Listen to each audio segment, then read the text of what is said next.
Good evening, councillors, staff, members of the public. Please be upstanding for Her Worship Mayor Karen Vernon.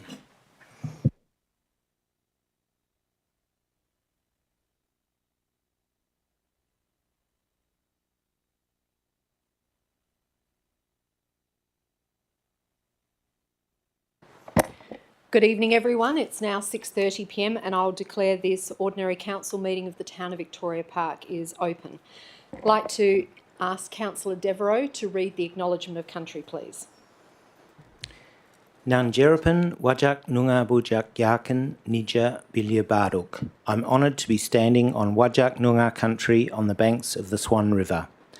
Nan Kadich Nunga Mort Ken Karak Nija Wajak Nunga Buja.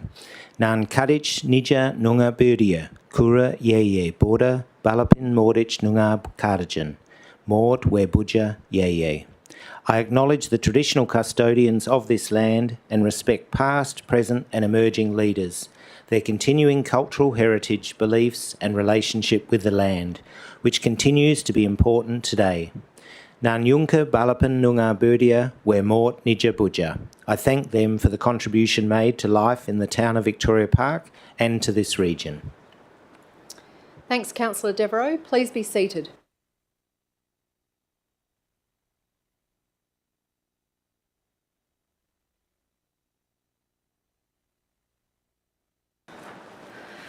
Welcome, everyone. I note that it's a little loud at the moment and hopefully it won't get any louder. Item 2 on the agenda is announcements from the presiding member. We have quite a few of those. 2.1 is recording and live streaming of the proceedings. In accordance with Regulation 14I of the Local Government Administration Regulations 1996, this meeting is being audio and video recorded and live streamed on the town's website. Under Clause 39(1) of the Meeting Procedures Local Law 2019, I do not give permission for any other person to record the proceedings of this meeting. By being present at this meeting, members of the public consent to the possibility that their image and voice may be live streamed to the public. Recordings of this meeting are also made available on the town's website following the meeting. 2.2, Public Question Time and Public Statement Time. There are guidelines that need to be adhered to in our council meetings, and during question and statement time, people speaking are not to personalise any questions or statements about elected members or town staff or use any possible defamatory remarks. In accordance with Clause 40 of the town's Meeting Procedures Local Law, a person addressing the council shall extend due courtesy and respect to the council and the processes under which it operates, and shall comply with any direction by the presiding member. A person present at or observing a meeting shall not create a disturbance at a meeting by interrupting or interfering with the proceedings, whether by expressing approval or dissent, by conversing or by any other means. When the presiding member speaks during public question time or public statement time, any person who is then speaking is to immediately stop, and every person present is to preserve strict silence so that the presiding member may be heard without interruption. As per our usual procedure, there is a limit of 3 questions per person during public question time and a limit of 2 minutes for statements per person during public statement time. The reason we do that is to ensure that everyone gets the same fair and equal opportunity to ask their questions and make their statements. If, however, there are not many people who wish to ask questions or make statements, we can be more generous with the time frames and the number of questions. But generally speaking, if we have a lot of people present, and there's a reasonable number present tonight, the best way for us to ensure that everyone gets that fair and equal opportunity is to limit the number of questions and the amount of time for statements. In accordance with Clause 56 of the town's Meeting Procedures Local Law, both elected members and the public when speaking are not to reflect adversely on the character or actions of elected members or employees. Now, it's normally at this time that I start with the Mayor's report, the formal announcements, but we are going to bring an item for 9.2 forward, which is presentations. We have this on our agenda as a standing item. It is an opportunity where we formally present to the town any awards that the town receives. and we received one in June that we're pretty darn proud of.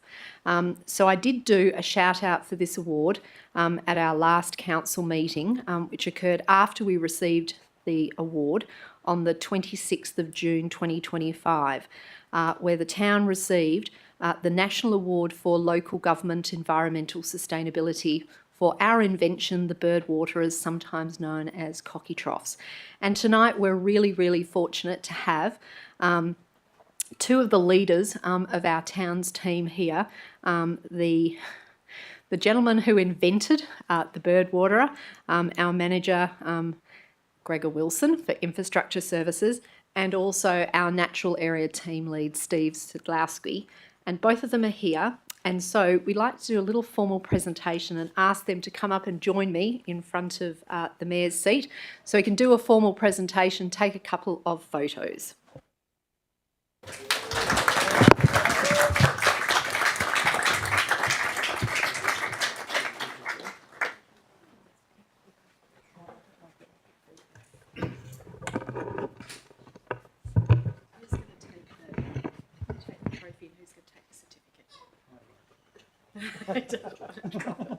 Okay, so I'm going to give that one to you formally, and so we'll just get a couple of photos.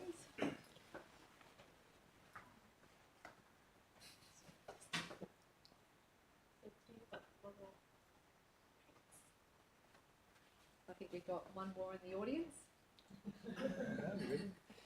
Thank you. So we're really grateful for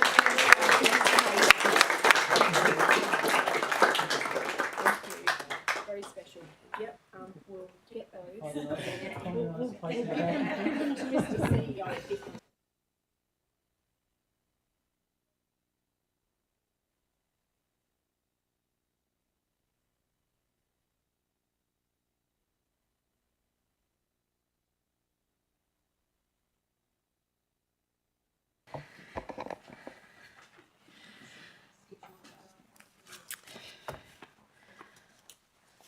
All right, so now with item 5, as part of the Mayor's report, I usually begin by making a couple of quick announcements. And we have another congratulations for town staff to be very proud of today. And that's a congratulations to Helen Harris of the town's Aqualife Swim School on being awarded Best Swim Teacher in Western Australia at the WA Aquatic Recreation Industry Awards on 8 August 2025 in recognition of her long and outstanding dedication to education and water safety. Helen has been with the town since 2009 and she does a fantastic job at the Aqualife Swim School. So well done to Helen on getting that prestigious award.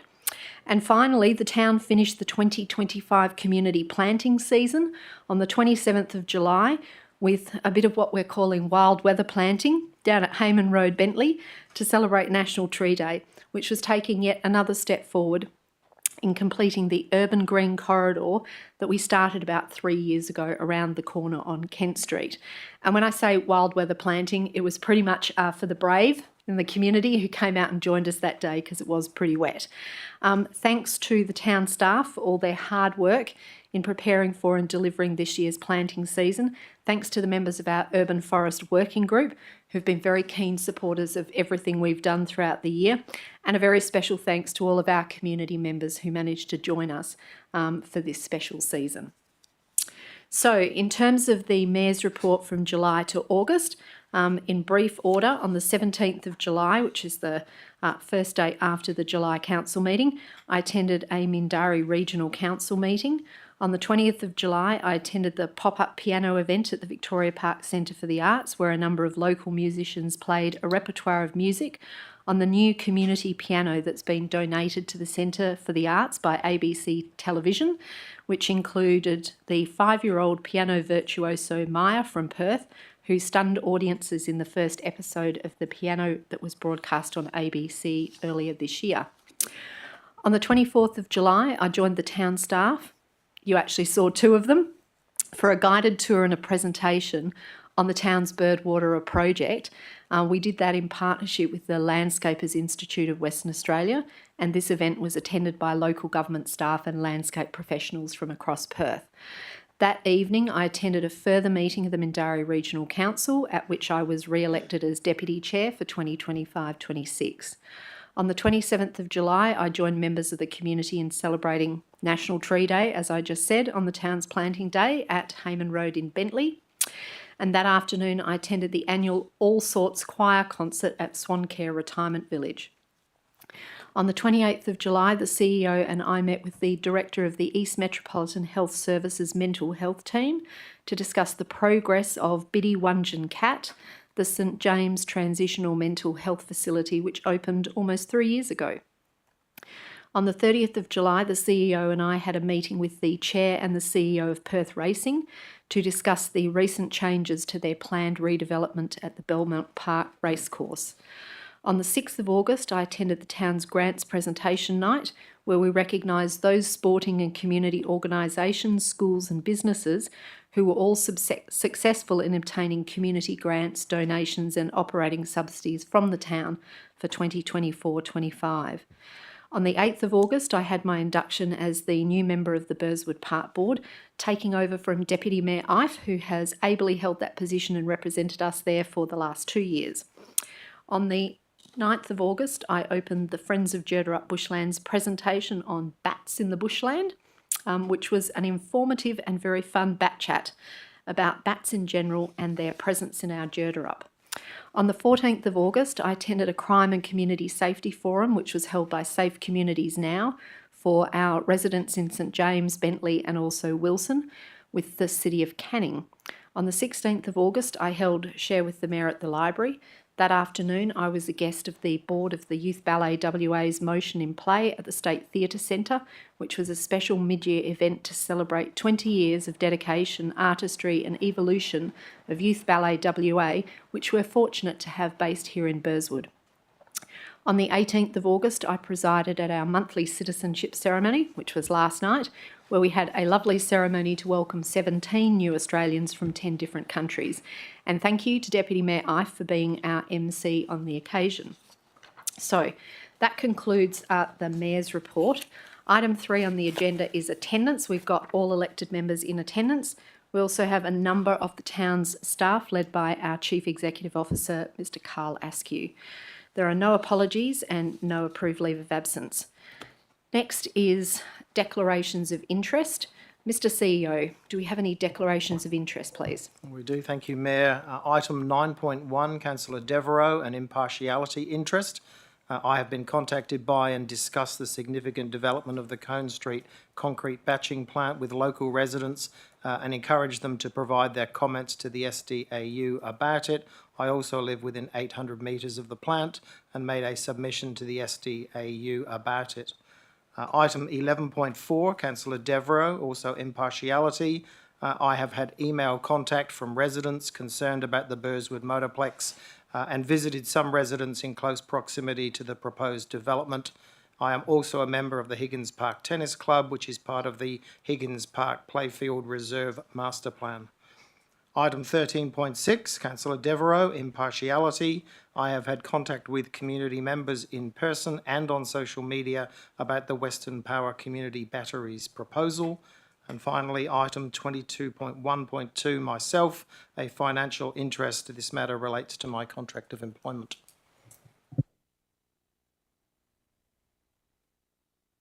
Thank you, Mr. CEO. Are there any elected members who have an interest to declare that they haven't already done so and would like to do that now? I do need to make a declaration, and that is in relation to item 13.3, which is 34 Goddard Street proposed lease with Wavecom. The interest is impartiality. I've had communications with Wavecom's general manager regarding their request for this temporary lease to resolve the impact of the town's termination of the previous 20-year lease for their facility. So I'll send a formal written declaration through the end of the meeting. Was there anybody else who needed to make a declaration at this time? No? All right, thank you. We'll now move on to item 5, which is public question time, which are now officially open at 6:45 p.m. Responses to previous public questions that were taken on notice at our ordinary council meeting held on the 15th of July and our agenda briefing forum that was held on the 5th of August. They're all included in the agenda for tonight's meeting. So now we go to general public question time. Now I have a number of people who have indicated in advance to the town's council liaison officer that they would like to ask questions and or make statements. Going to go through the people on my list in the order in which they appear on my list, but don't worry, after I've gone through those, I'll still ask members of the public gallery if there's anyone who still wishes to ask a question or make a statement in case you simply haven't put your name down on the list or you've had a sudden decision that you'd like to do so. So we're going to do that at the moment in the order. So first on the list for public question time, Vince Maxwell. If you could please come forward, state your name and your suburb. Thank you.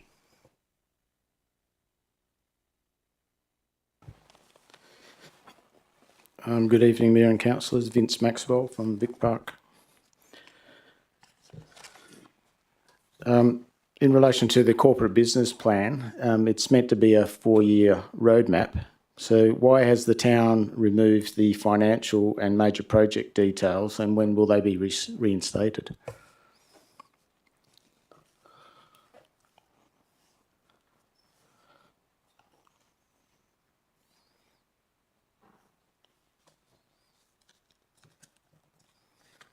Just refer those questions to our Acting Manager of Governance and Strategy, Mr McDermott. Through the chair, I'd have to take that one on notice, Mr Maxwell. All right, thank you. We'll need to take that on notice. I've got a couple of questions about the tree retention policy.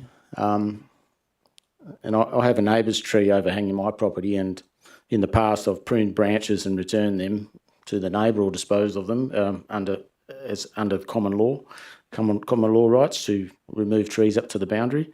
So under the town's tree retention policy, do I now need to obtain development approval to prune this tree?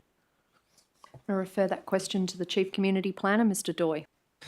Thanks, Mayor Vernon. Thanks for the question, Mr Maxwell. The answer is most likely not. So the policy has a range of, or has a portion of the policy includes exempted activities, of which pruning or maintenance activities is considered an exempted activity.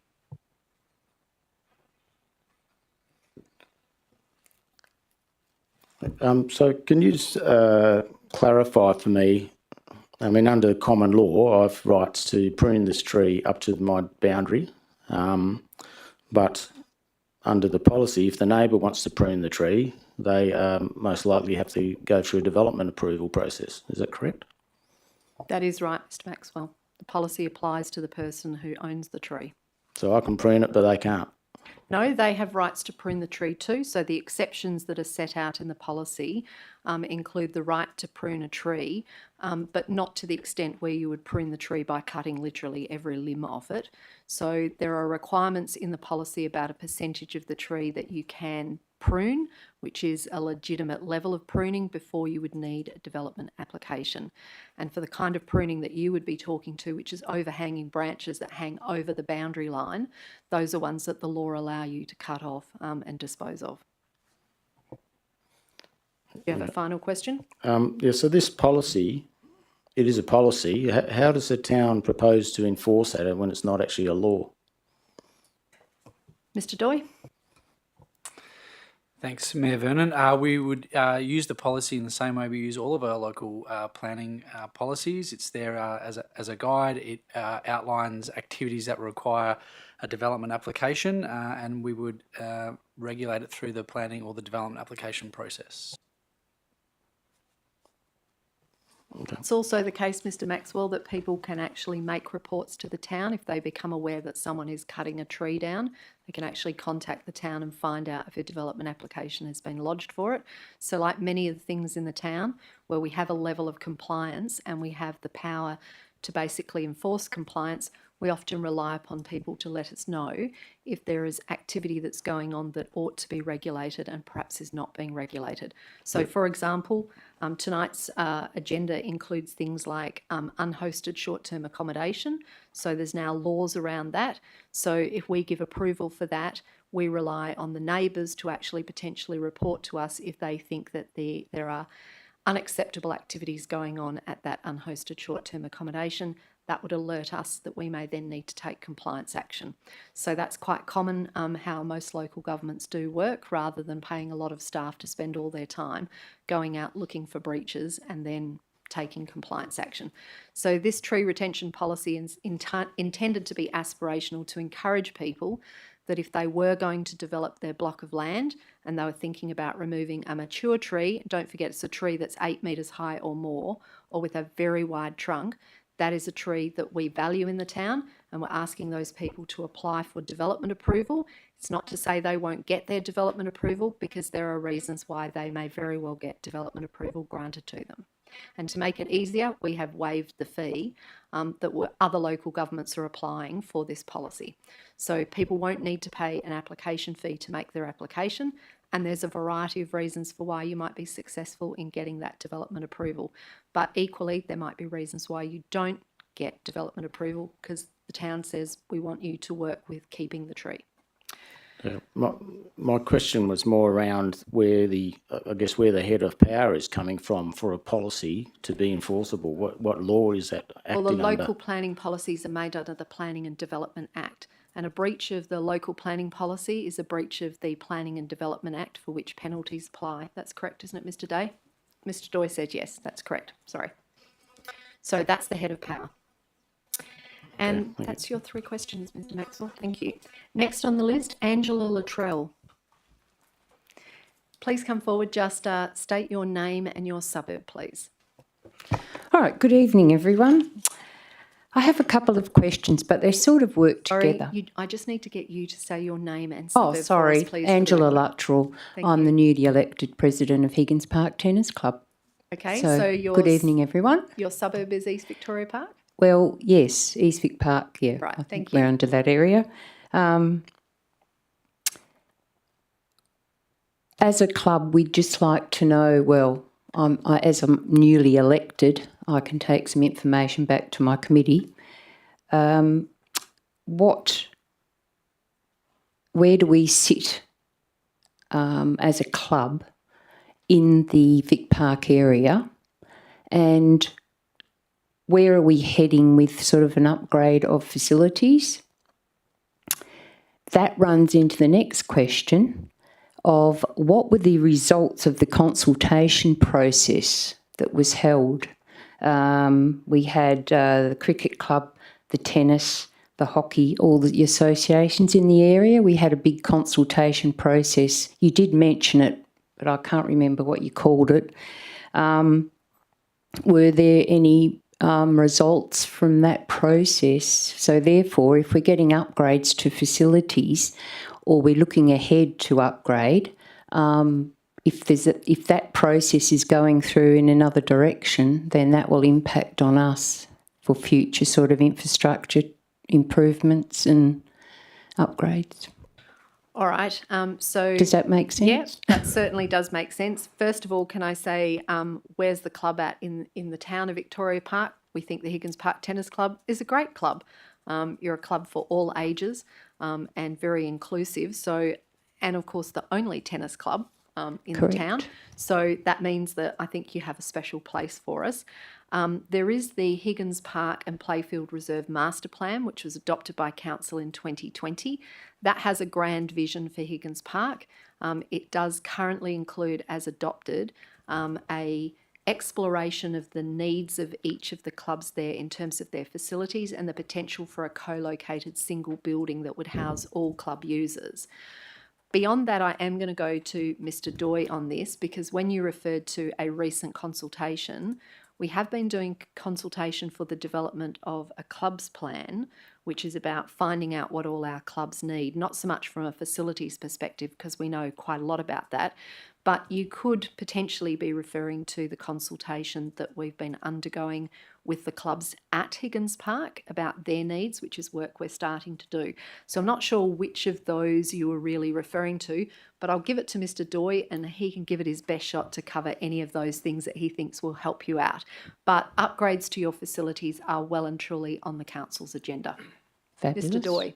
Thanks, Mayor Vernon. I will give it my best shot. So, I think Mayor Vernon's right. You may be referring to the more the broader study for clubs. However, this financial year we are undertaking an options analysis to work through the development of a new club rooms, which will provide hopefully an updated facility for the tennis club, for the junior football club as well as an exploration around what else may go there to support the clubs as an ancillary use.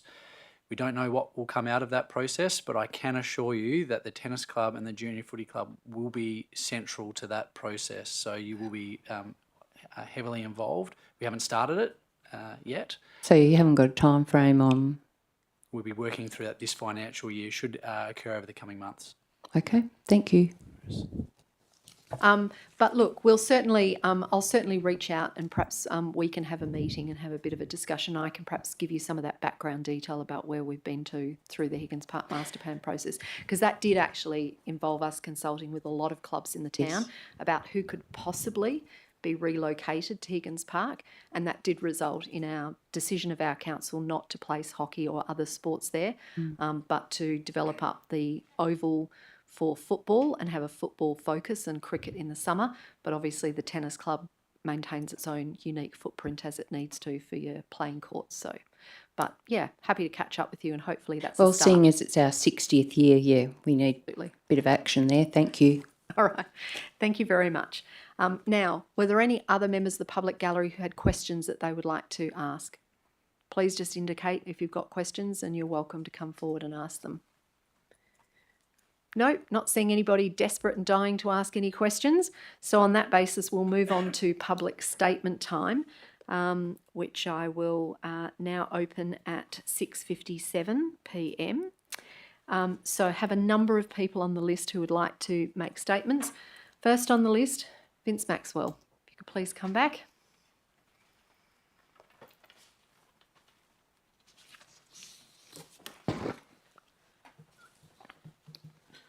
Vince Maxwell from Victoria Park. I want to raise some concerns about this year's corporate business plan. The plan is intended to be a clear 4-year roadmap, yet the financial information and major project details have been removed, leaving the roadmap incomplete. Without these details, it can hardly be called a plan. It's more like a street directory with half the pages missing. Last year, there were discrepancies of several $1 million between the budget and the plan, and projects listed in the budget did not clearly align with those in the 4-year plan. This year's version, which is described as a minor review of the existing plan, yet critical information has been removed. It appears that this may have been done to avoid scrutiny in response to last year's questions. Removing this information makes it impossible for the community to properly scrutinise the town's priorities or to have confidence in the financial accountability. The town should reinstate this information so residents can meaningfully assess the plan and hold the town to account. I cannot see how the town can expect council to adopt this document as a 4-year plan in its current form, and I strongly urge the council that it not be adopted until it includes the necessary detail. Thank you. Thank you, Mr. Maxwell. Next on the list, Sharon Newman. Please just state your name and suburb, thanks. Sharon Newman, Burswood. Firstly, I would sincerely like to thank the majority of the council members opposed to the Burswood Park racetrack at the beginning of this year. It demonstrates that you listen to the residents and that you care about the environment and support the Burswood Park 20-year vision. I have multiple concerns about the proposed racetrack, mainly the lack of transparency, speed at which it seems to be progressing, environmental destruction and expected cost blowouts. The main point I want to talk to you tonight is the noise. Our apartment will be less than 70 metres from the racetrack. They say this event will only be over 3 days, but that is false because it takes between 6 to 8 weeks to set up and take down the required structure. So not only do we have excessive noise for the 3-day event, but the continual coming and going of massive trucks for up to 2 months. These trucks will disturb traffic, increase CO2 emissions and greatly increase the noise levels. There has been no indication from the government how or if they are going to help combat noise levels. Moving out of our home is not an option, as is wearing earplugs. Wearing earplugs for pets, elderly or infants is impossible, leading to potential hearing loss and hopefully lawsuits down the track.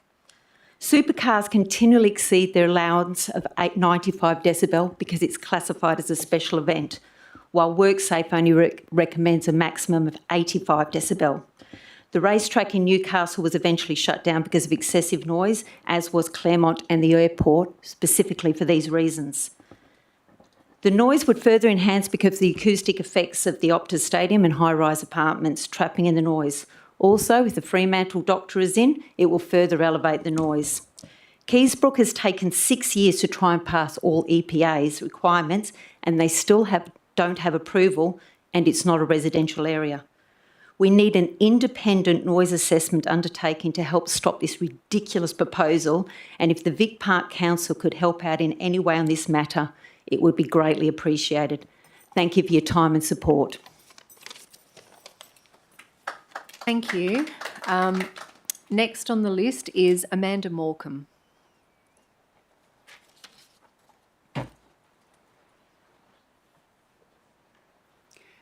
Amanda Morecambe, Victoria Park.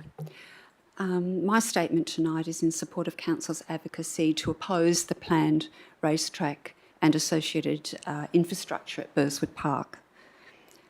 The town has an urban forest strategy.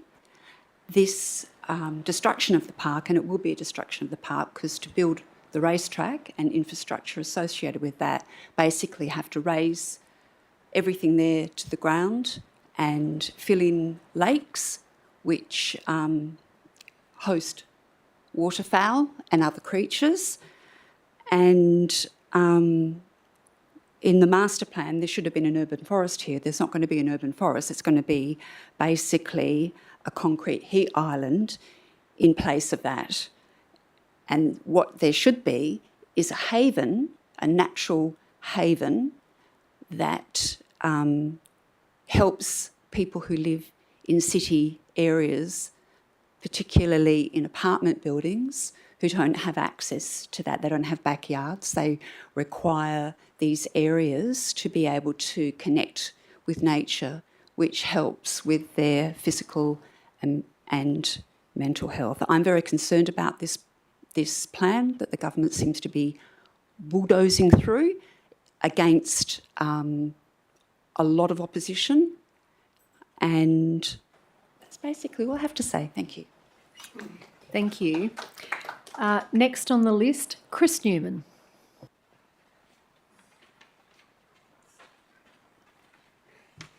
Yes, hello, Chris Newman, Burswood, regarding the Burswood racetrack. So 2 years ago, we sold our large suburban family home in a leafy suburb and downsized to a small apartment in Burswood within this much higher density residential area, but with an adequate level of green space. We were particularly attracted and impressed by the government's well-consulted Burswood Park Board 20-year vision and master plan. Our life came crashing down a little over a year later, and this project is wrong on every metric. And I could talk for hours on the impact it is having on our lives now and obviously in the future and in the rest of the community. However, I need to focus on one thing, and that'll be noise. Our home at Burswood is among the most affected, less than 50 metres from the only racetrack design we have seen. Supercars, with government backing, just don't lie about attendance figures, they lie about noise. And the EPA referral will just be rubber stamped because it'll be based on those lies. Noise is never policed, and from a supercar perspective, the greater the noise, the better the attraction. Our own monitoring of noise levels at Wanneroo this year confirmed levels 10 to 15 decibels above their own regulations, which are again well above WorkSafe requirements. At this level, with all our doors shut, we still need to wear earplugs in our own home to avoid hearing loss, and I certainly can't work from home in those days. The good corporate citizen response from supercars, again supported by government, is always the same. NIMBYs, if you don't like it, leave home or wear earplugs with no compensation. And the greater Burswood East Park area, long-term planning has well over 10,000 residents within the 70 decibel radius. This is considered the level of annoyance if exposed for just 10 minutes. How do these residents work from home? How do businesses stay open? What happens to the most vulnerable? And how will the council manage the flood of noise complaints that they'll receive? Claremont Speedway, the Airport Driver Training Centre, Ravenswood Raceway, just to name a few, were all closed due to noise complaints from residents. Our home is more than 2 times closer than any resident was at all of those locations, and we're in a much higher density area. How long will it take before this taxpayer-funded venture is closed? Unfortunately, way too late to save our beautiful park. I warmly thank the council's support for this and the other advocacy projects. Thank you.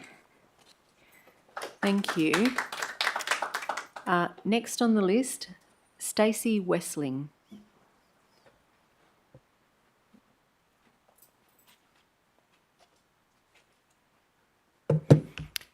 Stacey Wessling from Carlisle. My name's Stacey and my family and I live at 11 Collins Street, Carlisle, which is directly across the road from Holcim's concrete batching plant. We strongly oppose the development application submitted by Holcim.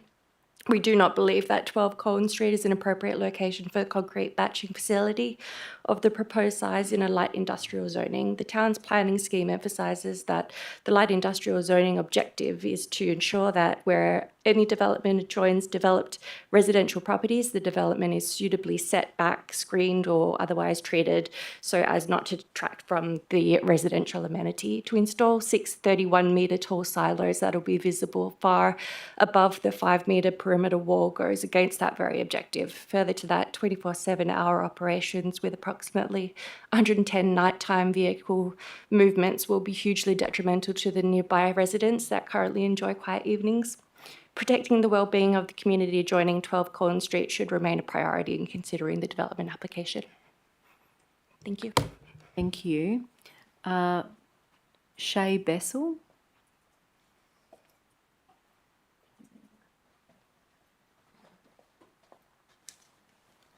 Shay Bessel, living in Carlisle. I guess I'd just like to echo the sentiments of the previous speaker and add and voice my concerns about the safety of my young family being in the direct vicinity and also the impacts of our current quality of life. Thank you. Shannon Armitage. Good evening, Shannon Armitage from Carlisle. I'm here this evening to urge the town of Victoria Park to make a firm and public statement in opposition to Holcim Concrete Batching Plant's application at 12 Con Street in Carlisle. So Holcim currently operates within 50 metres of residential homes, and that's despite the Environmental Protection Authority's recommended buffer of between 300 and 500 metres. But their current planning application is to expand operations, in fact triple them, and to operate 24/7. And this is in Carlisle, which is predominantly residential with some commercial. 500 metres from the batching plant is the newly opened bus station, and then of course in close proximity is the train station at Oak Street and further down at Carlisle. All of this is in close proximity to Lathlane Oval, Burswood Park, the Vic Park Strip, and so it just seems completely absurd to approve heavy industry operating 24/7 in such a neighbourhood. And I just want to take this opportunity to share, I guess, the strong leadership of the City of Vincent in this space. So the City of Vincent has essentially expelled Holcim from its East Perth plant, which is why it's seeking this planning application. And Alison Zaman, the Mayor of City of Vincent, said, quote, "We are supporting our community's wishes to move these concrete batching plants out of the City of Vincent. The plants have been located in the residential area for more than 20 years, so moving them is not before time. They continue to impact the health and amenity of the community through high levels of dust and noise from the constant heavy truck movements. The relocation will be a relief to residents who have been promised an end to this historical planning anomaly. If it's not good enough for the City of Vincent, it's not good enough for the town of Victoria Park, and so I implore the council to make a strong statement of opposition in this planning application. Thank you. Thank you. Next on the list, Kendrick Armitage. Kendrick Armitage in Carlisle. First of all, thank you for the opportunity to speak tonight. I'm speaking on the same as the past speakers. To express my strong opposition to Wholesom's expansion at 12 Con Street. In the past week, in a very short period of time, we've gathered 160 signatures to the town asking the town to take a formal position against the redevelopment. This is not anti-industry, but rather about the scale, location and long-term impact of our neighbourhood. It's not a minor upgrade, it's a complete transformation of a site more fitting to a heavy industrial area. The plan to operate 24/7 with night batching and 110 night movements between 6 p.m. and 6 a.m. is simply not compatible with the light industrial zoning that borders Con Street residential area. While the plant has operated for many years at its current size and operating hours, it's my understanding it does this in a non-conforming use exception in the light industrial area. This zone is intended for low impact, low noise, clean industries compatible with residential areas, and a 24/7 large-scale batching plant with 31-metre high silos and heavy truck movements is not compatible with that vision. Wholesome East Perth facility has been shut down, is to be shut down at the end of 2027 for many of the same reasons that we're raising by the City of Vincent.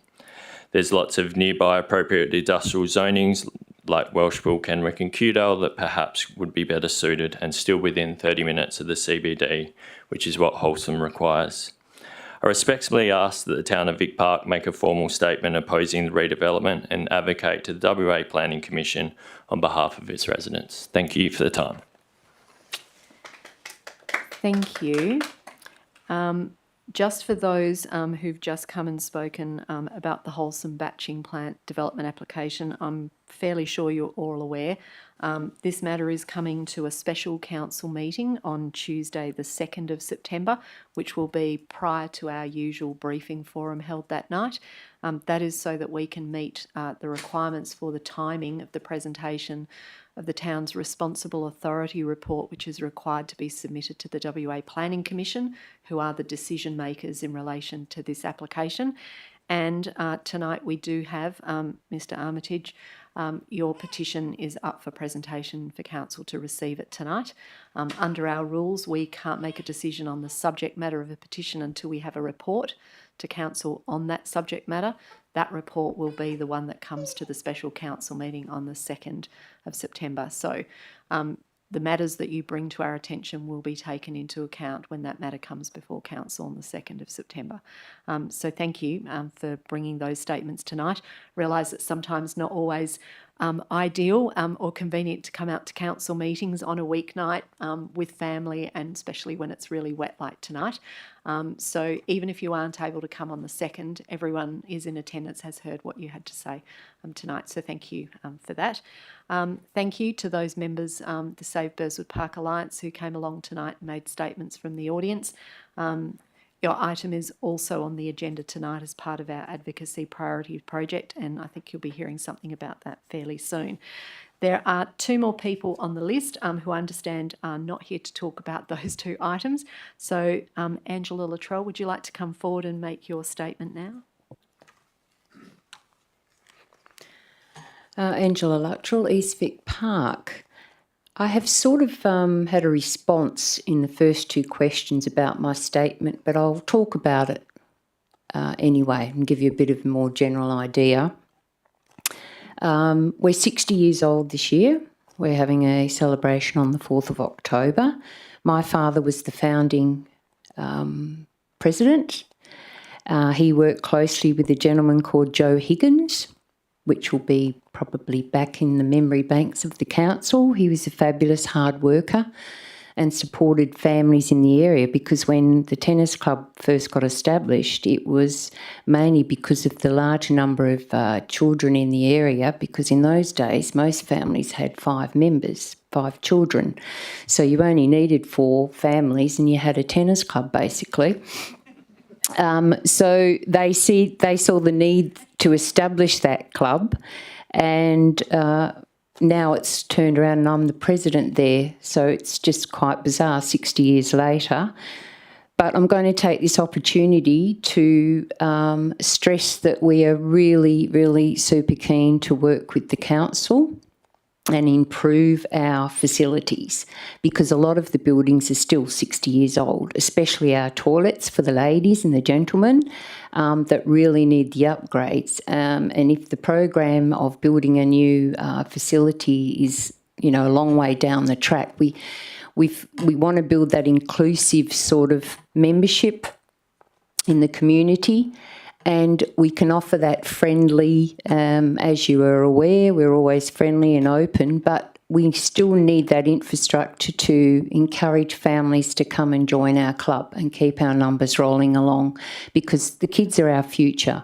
So if we can get the families in, that's where our membership builds. But we really desperately need to upgrade our facilities so that we can offer our community a better place to come. And also we are lacking, we don't have any sort of access for disabilities, people with disabilities, in our toilets or in the entrance of the club. So that's an important area as well. So I'm basically saying we're looking forward to working with you. We'll do anything to assist you, and if you can assist us and work together to improve our Higgins Park Tennis Club. So thank you. Thank you. We'll look forward to that opportunity. Rose Cameroodin.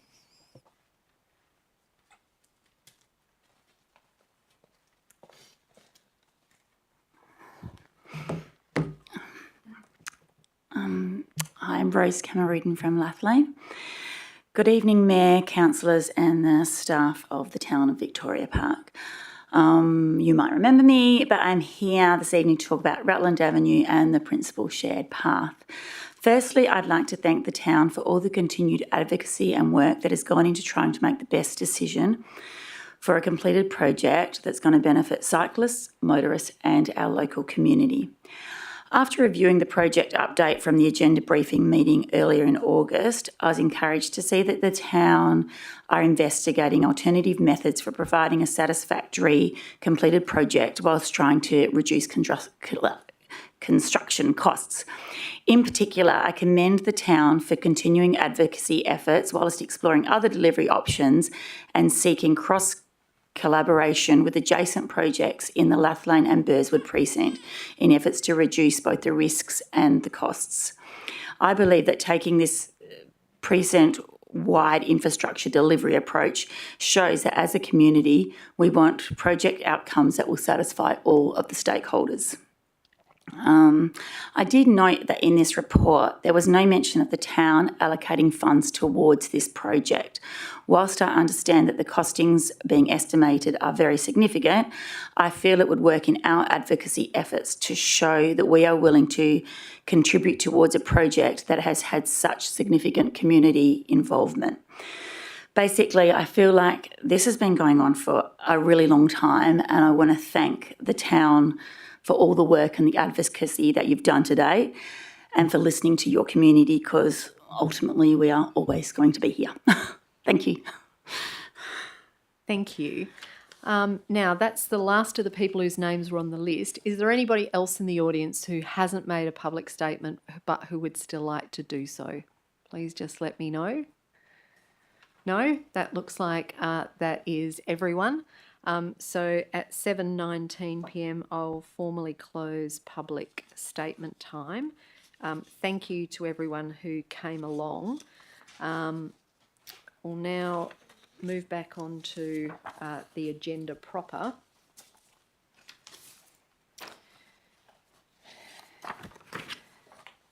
And so item 7 on the agenda is the confirmation of minutes and receipt of notes from any agenda briefing forum. The recommendation here is that Council confirms the minutes of the ordinary council meeting held on the 15th of July 2025 and receives the notes of the agenda briefing forum held on the 5th of August 2025. Can I have a mover, please, and a seconder for that recommendation? Yep. So that has been moved by Councillor Anderson and seconded by Councillor Minson. I formally ask, is there any dissent? No, there being no dissent, declare that carried unanimously. Item 8 is presentation of minutes from external bodies. The recommendation is that Council receives the minutes of the Mindarie Regional Council held on 19 June 2025. Can I seek a mover and seconder, please, for that recommendation?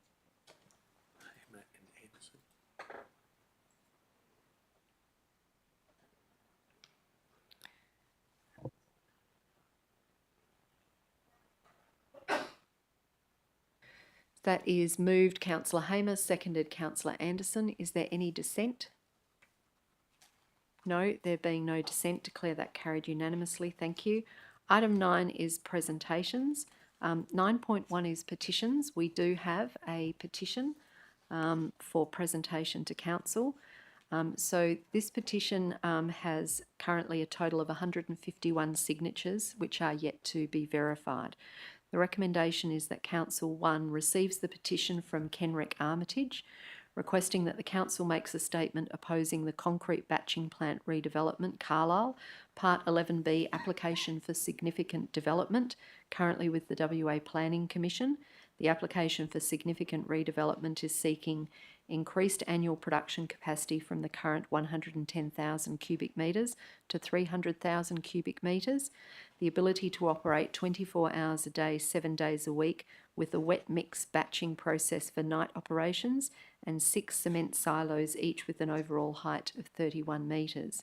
And 2, requests the Chief Executive Officer to advise Kenrick Armitage in writing of Council decisions following the presentation of this matter at the Special Council meeting on 2 September 2025 at 5:30 p.m. Can I seek, please, a mover and a seconder for the receipt of the petition?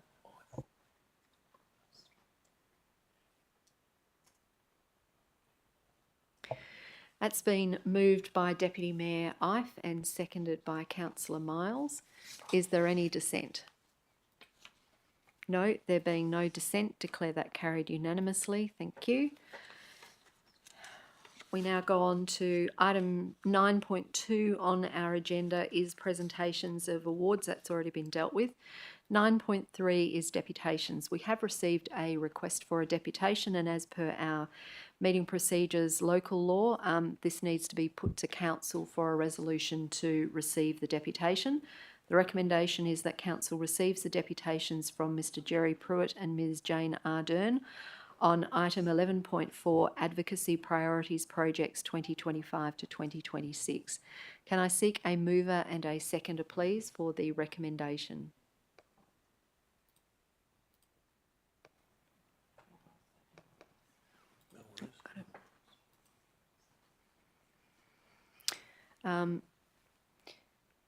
That's not displaying on the screen at the moment, but that was moved by Councillor Melrosa and seconded by Councillor Miles. So I'll formally ask, is there any dissent? The deputation? No, there being no dissent, declare that carried unanimously. Thank you. So now I'd like to invite Jerry Pruitt and Jane Arden. Please come forward to do your deputation. Under our meeting procedures local law, you have a period of time of up to 10 minutes to present your deputation. There is a requirement that no more than 2 speakers present if it's on behalf of a group. You can determine at what point you wish to swap between you if both of you are to speak. The Council Liaison Officer has already put up your PowerPoint presentation so we can see it on our side and hopefully the public gallery can see it too. So whenever you're ready, you may commence. I'm Jerry Pruitt from Victoria Park. And I'm Jane Arden, Victoria Park. And we're here representing the Save Burswood Park Alliance. So we're a fast-growing community group with members across Perth and at regional areas. And our aim is to stop the destruction of Burswood Park by the construction of the motor racing circuit and associated infrastructure. please join our advocacy to stop the state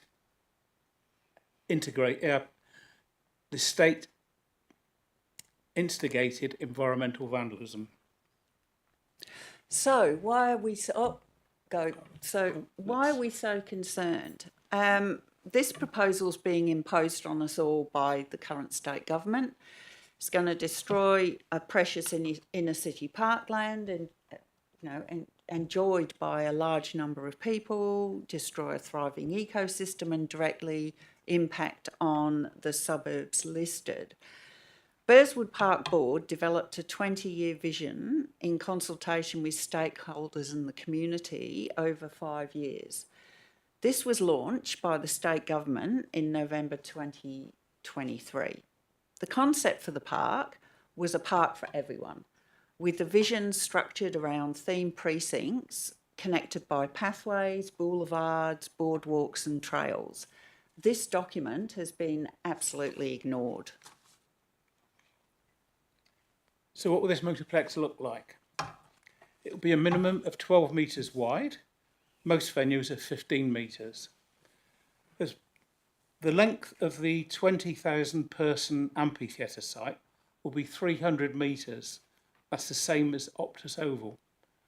And that's 65% of the length of the park. It's just going to be one huge heat sink in summer. Currently, 1/3 of the track is on Crown Casino land. Our Deputy Premier and Transport Minister indicated in Parliament that the government will find a way to acquire the land without payment of the original restrictions placed on its usage.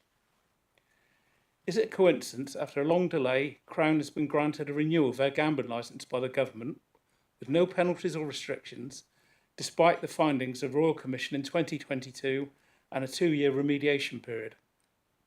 We'll leave that for you to think about.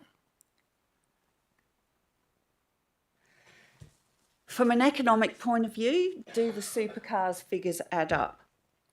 If you look at the slide, it lists the claimed attendance by supercars on a daily basis and what the actual attendance was across a range of venues that already have to tolerate the supercars.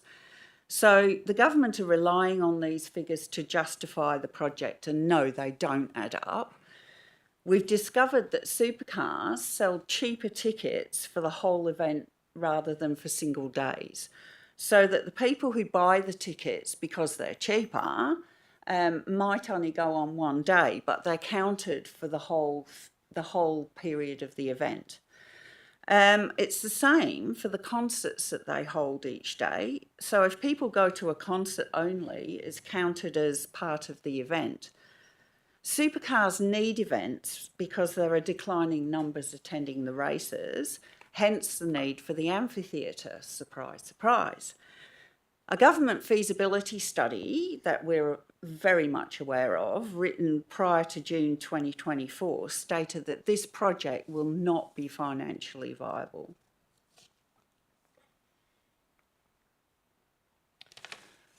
So the environmental impacts, which again we're concerned about. There's evidence of 70 different species in the park, and there's no room in the plan for the urban forest, which was promised after the destruction of the trees at Lathlain. The tree canopy be destroyed, and that's currently contravening your urban tree strategy. No assessment has been done to date on the park. The government has announced an environmental plan will be submitted to the Environmental Protection Authority, and we're preparing to respond to the EPA, calling for full and proper assessment. As a number of the people who made statements earlier talked about, the noise is a major issue. The slide that you can see shows the safe levels of noise at 80 decibels, and that's the occupational limit for noise without hearing protection. A rock concert, which would be held in the amphitheatre, fireworks, stock car races are an average of 130 decibels. Supercars' requirements for races set at less than 95 decibels, 30 metres away from the track. a full 15 decibels higher than safe noise levels. Now, unprotected exposure is acceptable for 3 to 5 minutes above 80 decibels before damage is done to your hearing. We attended a supercar race in June this year at Wanneroo with noise monitors and industrial earplugs. We counted over 200 children across the facility with no hearing protection, subjected to an average of 95 to 110 decibels over several hours. And that would go on for 3 days. The race will be audible between 5.5 and 10 kilometres away, depending on wind conditions. So we're talking disturbance to residents as far away as Bayswater in one direction and South Perth in the other. But we don't know what the real risk is to residents and the community more broadly, because no modelling's been done at Burswood.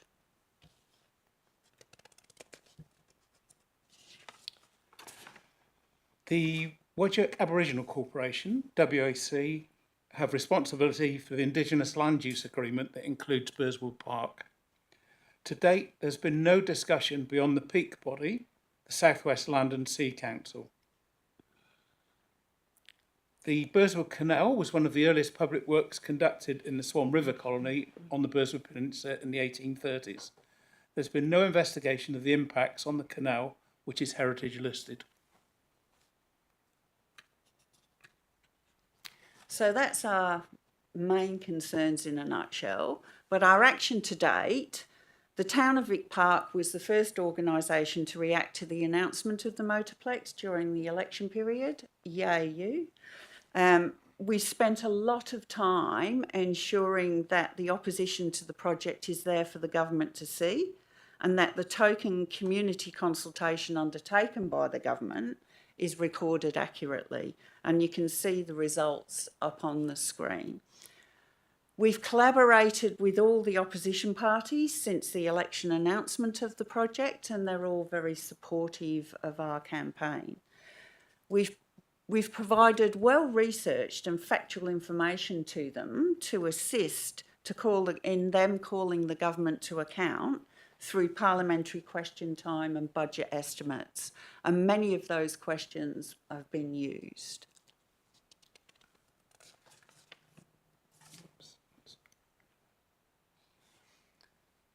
Right, we've made flyers and signs highlighting the issues and asking for people to sign our petitions. The first on-site protest was organised at really short notice when someone saw a drilling rig on the park. The media coverage was excellent and it has ramped up from there. A full select committee inquiry will be held in the Legislative Council and the findings on Burswood will be reported to Parliament in 6 months' time. We initiated this inquiry through our petition and we supported it by staging a well-attended rally at Parliament and sitting in a public gallery holding Labour politicians to account. Whoop, back one.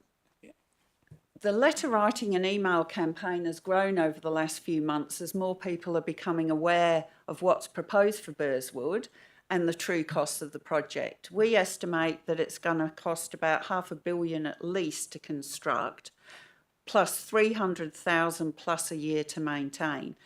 Part of this cost may fall to council. The media releases and TV interviews with our representatives and the opposition parties have been successful in keeping the campaign high on the agenda. Our consultation and collaboration with others on behalf of the community has been extensive and it's taken lots of time and energy by the committee. We've talked to local councils, the Whadjuk Aboriginal Corporation, senior political figures. You will have noticed perhaps that Brian Burke, the former Premier who was jailed for WA Inc., has written 2 articles for the West suggesting this project is flawed and should be stopped. Ironic. Academics and environmental groups have been consulted and been really helpful. Senior public servants, engineers with experience on similar projects, and people with skills and experience in this area are constantly feeding us information. Individuals and groups who've opposed the supercars in other states have also been spoken to and are on board. We've set up online sites to share information, provide a forum for discussion and comment, and we're running a community meeting on the 31st of August to inform and seek help from community members as the destruction of the park continues. And I understand that you've been invited formally to attend that meeting.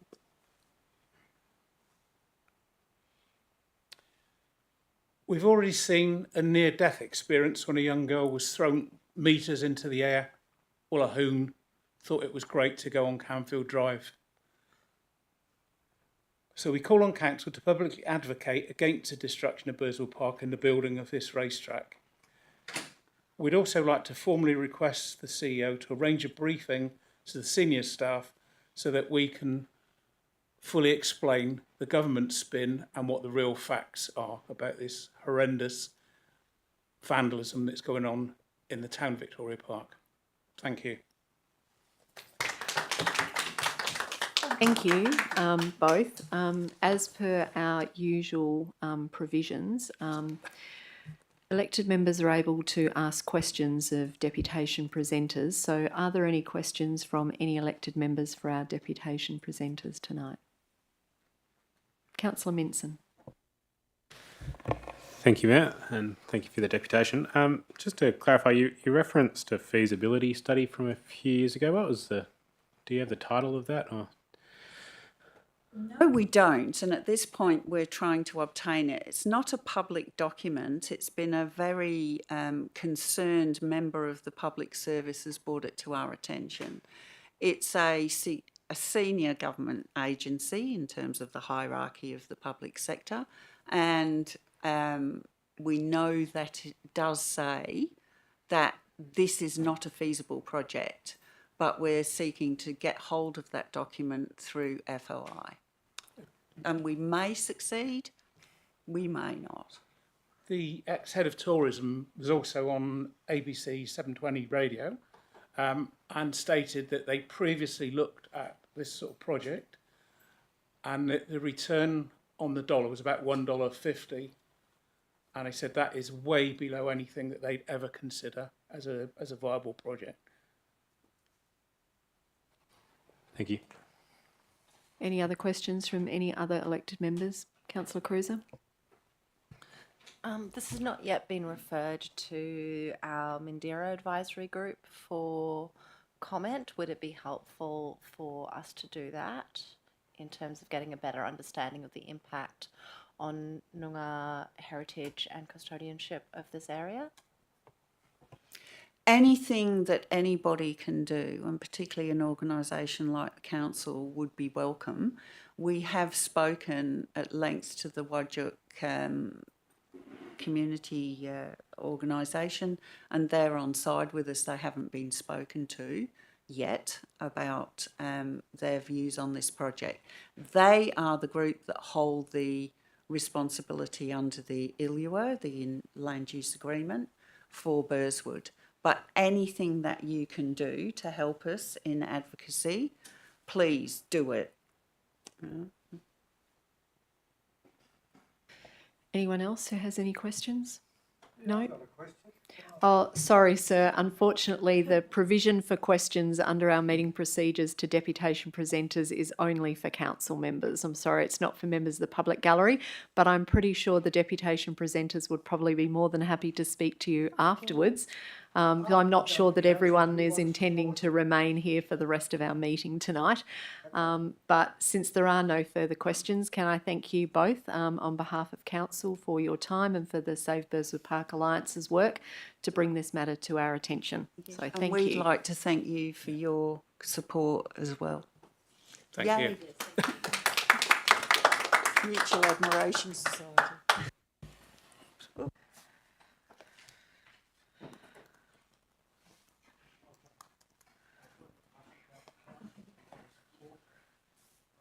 All right, so the next item on our agenda is item number 10, the method of dealing with agenda business.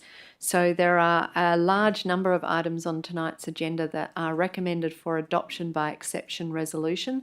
This is where there is no dissent amongst council members to these items, all being approved without the need for substantive debate.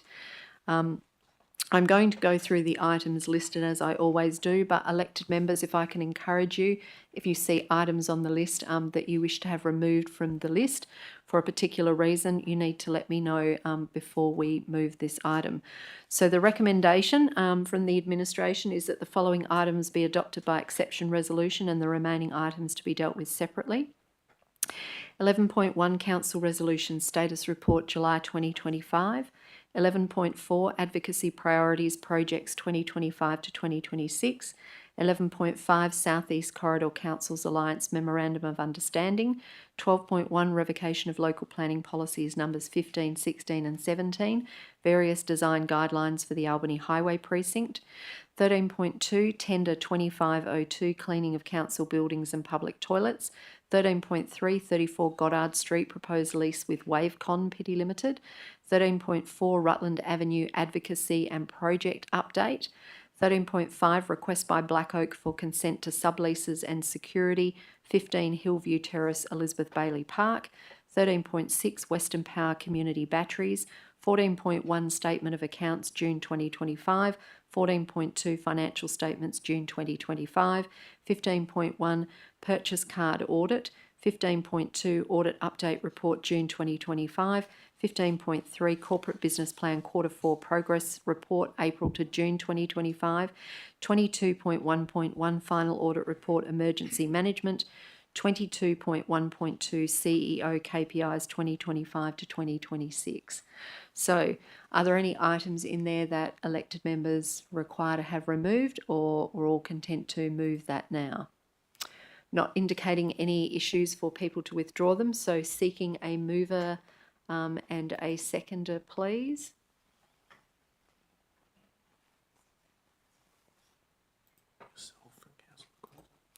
So that is moved myself, Mayor Vernon, seconded Councillor Cruiser. Formally I ask, is there any dissent?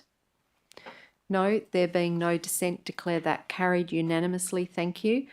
So for those who are still in the public gallery, particularly those who came to talk about Advocacy Priority Projects 2025 to 26, which is item 11.4, Council has formally adopted that, and opposition to the racetrack construction at Burswood Park is now supported as an advocacy priority project for the following year. So thank you for your advocacy in relation to that matter.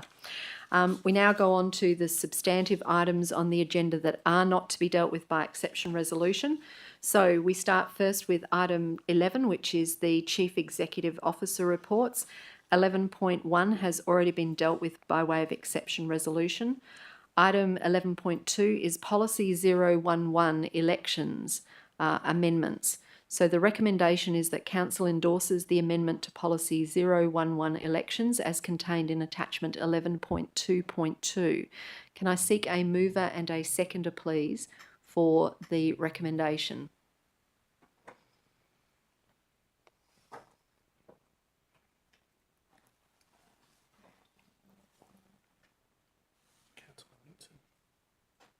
As the mover. That is moved Councillor Minson, seconded Councillor Cruiser. Councillor Minson, did you wish to be heard? Councillor Cruiser, as a seconder, did you wish to be heard? No. I wish to move an amendment to this item, the words of which I circulated to elected members at the beginning of today. The amendment I'm proposing is to go on the end of the officer's recommendation. That amendment would read, subject to the following amendments to the policy. 1, in the definition of significant act, delete all words after subparagraph Roman I. 2, delete the definition of substantial unbudgeted expenditure. 3, clause 14, delete 9 to 14 and insert 9 to 13. 4, clause 23, delete 21 to 23 and insert 20 to 22. And 5, in clause 24, delete the numbers 21 to 23 and insert 20 to 22. I'll just give my reasons for moving this amendment. Firstly, the definition of significant act is stated to have the meaning given to it in section 3.73 of the Local Government Act 1995, so it should be consistent with section 3.73. The meaning of significant act in section 3.73 includes subparagraphs A through to I inclusive in the policy, but does not include the words after subparagraph I or the definition of substantial unbudgeted expenditure. So these, in my view, should not be included in the definition in the policy. Secondly, there is no need to retain those former provisions of the definition of the old major decision, which is everything after subparagraph I, as part of the new definition of significant act, because they were prepared at a time when there was no direction relating to the caretaker period in either the Local Government Act or the Local Government Regulations as there is now. Thirdly, the caretaker provisions of the Act and what is now Part 1B of the Local Government Functions and General Regulations 1996 provide detailed directions about the types of actions that must not be undertaken during the caretaker period pursuant to Section 3.73. For example, the substance of subparagraphs J, K and N in our policy are already covered by Regulation 3A of the Local Government Functions and General Regulations. Clauses 14, 23 and 24 that I've referred to in the amendment, they each refer to the wrong numbered clauses within the policy and they simply need to be amended to reference the correct clauses. That was a matter that elected members might remember was the subject of an elected member query from me at the ABF, to which the administration indicated those clauses could be corrected during this revision of the policy. So that is my proposed amendments. So can I now please seek a seconder for the proposed amendments?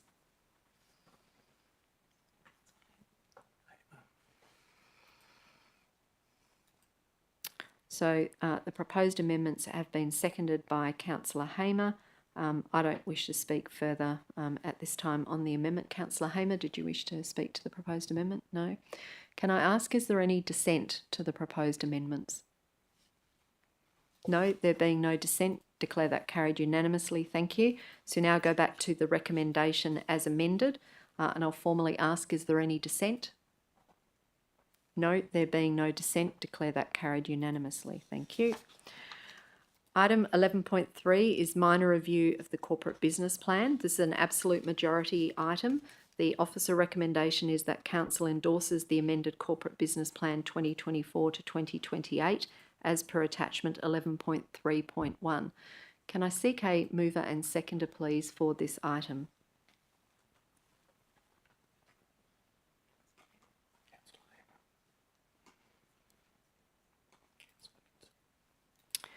All right, that's been moved by Councillor Hamer and seconded by Councillor Minson. Councillor Hamer, as the mover, do you wish to be heard on this item? Councillor Minson, do you wish to be heard? No. I do have a question to ask about this item. In light of commentary that we heard from the public gallery tonight, could I please have some commentary from the staff with regards to the suggestion that details have been removed from the corporate business plan, and there ought to be an opportunity for that information to be placed back in the plan before it's adopted by council, and I need that to go to Mr. Old. Thank you. Thank you, Mayor. In the some of the time in this meeting, I've compared and contrasted to the current one. I cannot see a great deal of difference apart from the formatting and the graphics.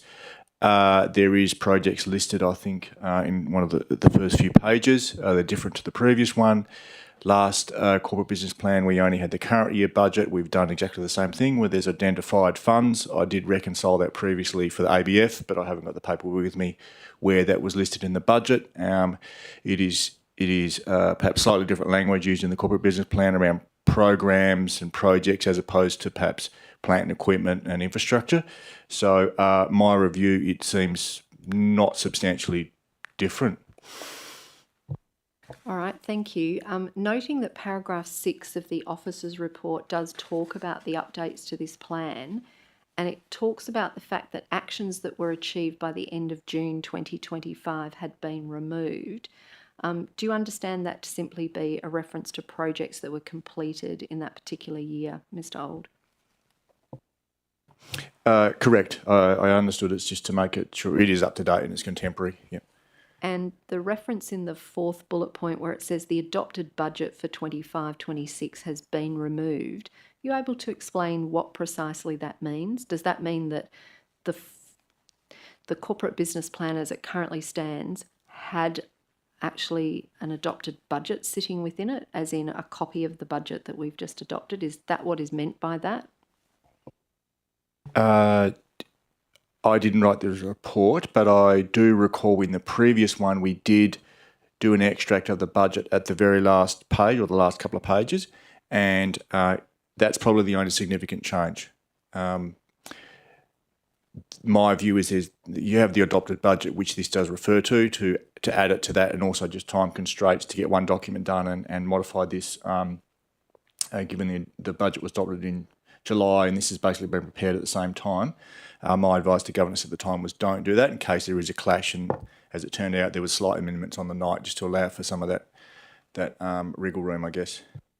All right, thank you. And I'm not sure if it's a question that you can assist with or Mr. CEO. Paragraph 9 of the officer's report talks about town having commenced developing the new council plan, which is new legislative requirement under the Local Government Act reform. And it's anticipated this is going to be brought to council for adoption in early 2026, which surprisingly isn't actually that far away anymore.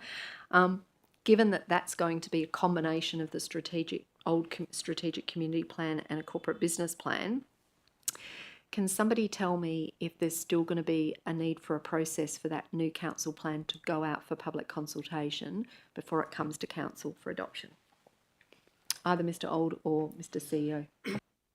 Thank you, Mayor Vernon. Yes, my understanding is that there will still be public consultation through that process. All right, thank you. That's all the questions that I had. So I will formally ask, is there any dissent to this item? Been moved and seconded? No, I'm not seeing any dissent, so declare that carried unanimously. Thank you. Item 11.4, which is advocacy priority projects for 25-26, has already been dealt with by exception resolution.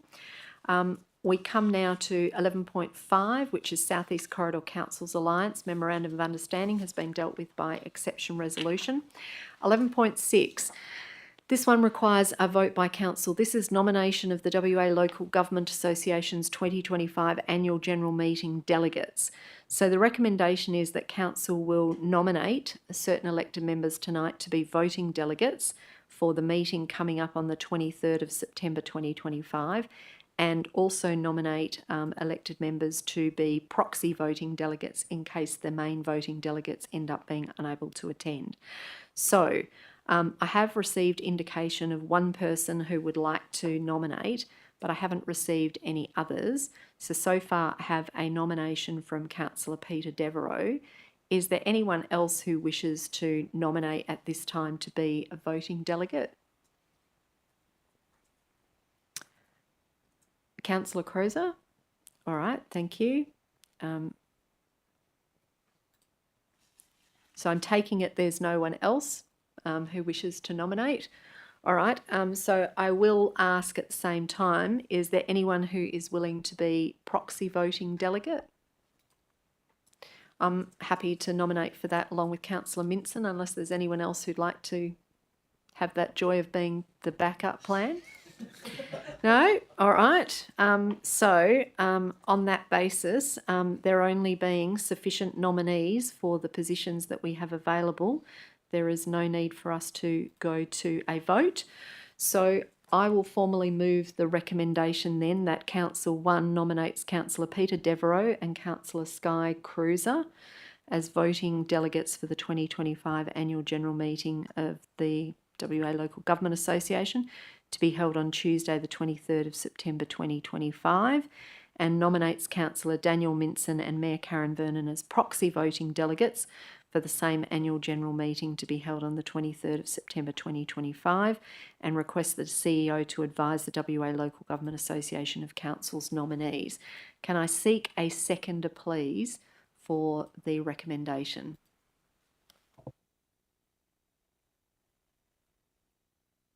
Seconded by Councillor Cruiser. Are there any objections? No, any dissent? No, there being no dissent, declare that carried unanimously. Thank you. Item 12 is the Chief Community Planner reports. 12.1, revocation of local planning policies numbers 15, 16 and 17. Design guidelines for Albany Highway Precinct has been dealt with by exception resolution. Item 12.2, application for development approval number 12B, Gresham Street, Victoria Park, retrospective change of use from single house to unhosted short-term rental accommodation. Now, Councillor Minson, I've received notification you'd like to move an alternate motion to test before the officer's recommendation. Would you like to proceed with that now? Thank you, Matt. Yes, I'd like to move an alternate motion that Council 1 refuse the application for development approval for a change of use from a single house to unhosted short-term rental accommodation at 12B Gresham Street, Victoria Park, Lot 3 on Survey Strata Plan 34765, in accordance with the provisions of the Town of Victoria Park Local Planning Scheme Number 2 for the following reasons. A, the proposal does not meet objectives D, E and F of the town's local planning policy 31, serviced apartments and residential buildings including short-term accommodation. B, the proposed use is not consistent with matters G, M, N, W and Y of deemed clause 67.2 of the Planning and Development Local Planning Schemes Regulations 2015. 2, authorise the Chief Executive Officer to submit to the Commissioner for Consumer Protection a Section 29 certificate requesting cancellation or suspension of a STRA registration pursuant to the Short-Term Rental Accommodation Act 2024. And 3, requests the Chief Executive Officer to advise submitters of Council's decision on the application. All right, thanks, Councillor Minson. If you would like to outline for us your reason, and then I'll seek a seconder. Thank you. So the reason for refusal is that multiple objectives are not met within the town's local planning policy 31, serviced apartments and residential buildings, including short-term accommodation, and that the proposed use is not consistent with multiple matters of deemed clause 67.2 of the Planning and Development Local Planning Schemes Regulations 2015. The following detail is provided on the unmet objectives of the local planning policy 31.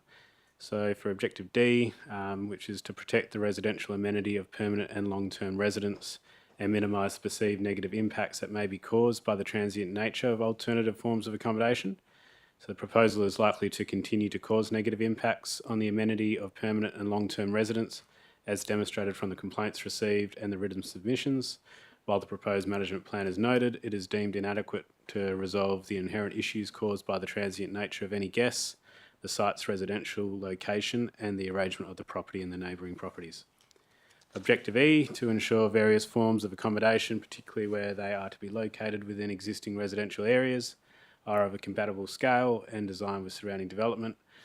The proposal does not meet this objective as the existing design is incompatible with the surrounding properties when considering the change of use. Objective F, which is to locate residential buildings and service apartments in a coordinated manner that provides accessibility and convenience for guests and occupants while minimising potential adverse amenity impacts, particularly within low-density residential areas and local neighbourhood streets. So the proposal does not adequately minimise adverse amenity impacts, particularly within this low-density residential area. The next section, the following detail is provided on the inconsistent matters of deemed clause 67.2 of the Planning and Development Local Planning Schemes Regulations 2015. So clause G, any local planning policy for the scheme area. So the other reasons within this document, so see above for the detail on the unmet objectives of the town's local planning policy. So that's the reasons given above. M, the compatibility of the development with its setting, including either, or 1, the compatibility of the development with the desired future character of its setting, and 2, the relationship of the development to the development on adjoining land and on other land in the locality.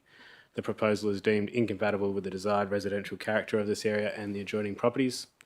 N, the amenity of the local locality, including the following: 1, environmental impacts of the development. 2, the character of the locality. 3, social impacts of the development. The social impact of the proposal is shown to be negative from the complaints and the submissions received. The desired character of the locality is not supported by this proposal. W, the history of the site where the development is to be located. The use has not been appropriately managed previously, demonstrated by the complaints being received from neighbours along with the feedback received during the consultation period of this application. And finally, Y, any submission received on the application. Which is during the consultation period, the town received 9 submissions on the application, with 1 submission of support and 8 submissions objecting to the proposal. From the review of the submissions received, along with the consideration of the quantity of submissions and the submitters' residential addresses, it indicates that the premises has not been appropriately managed in the past and has impacted the amenity of neighbouring residents. The proposed management plan is not deemed to be adequate to comprehensively address the amenity issues. Thank you. Thanks, Councillor Minson. So I'll now seek a seconder for your alternative motion. Thank you. So that has been seconded by Councillor Miles. Councillor Minson, did you wish to now speak substantively to your alternate motion? Not really. I think that most of the reasons covers it. I just would add, though, that this decision to refuse is within council's discretion, and I've received feedback on the proposed alternate from the town, and that it is sound in a technical planning perspective.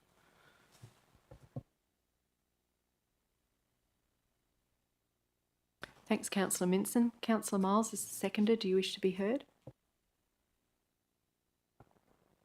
Just briefly to say that, yes, I support this amendment for all of the reasons that Councillor Minson has listed. I guess in particular for me, that the property does not appear to have been appropriately managed, and there is a lot of concern from residents about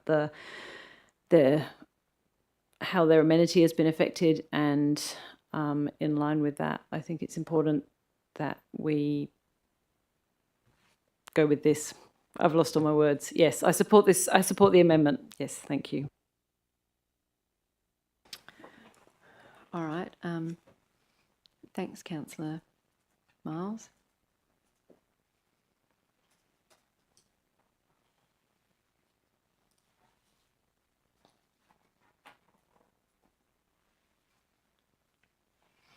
Just making an inquiry of the Chief Community Planner as to whether it is necessary, given this is a planning matter, for me to speak to the item to foreshadow that were the alternate motion lost, I would then move the officer recommendation, which would put that matter back to council for a vote, because if the alternate motion were lost and there's no other foreshadowed motion on the table, we wouldn't be in a position to vote on this, and it is a planning matter, which means there are ramifications.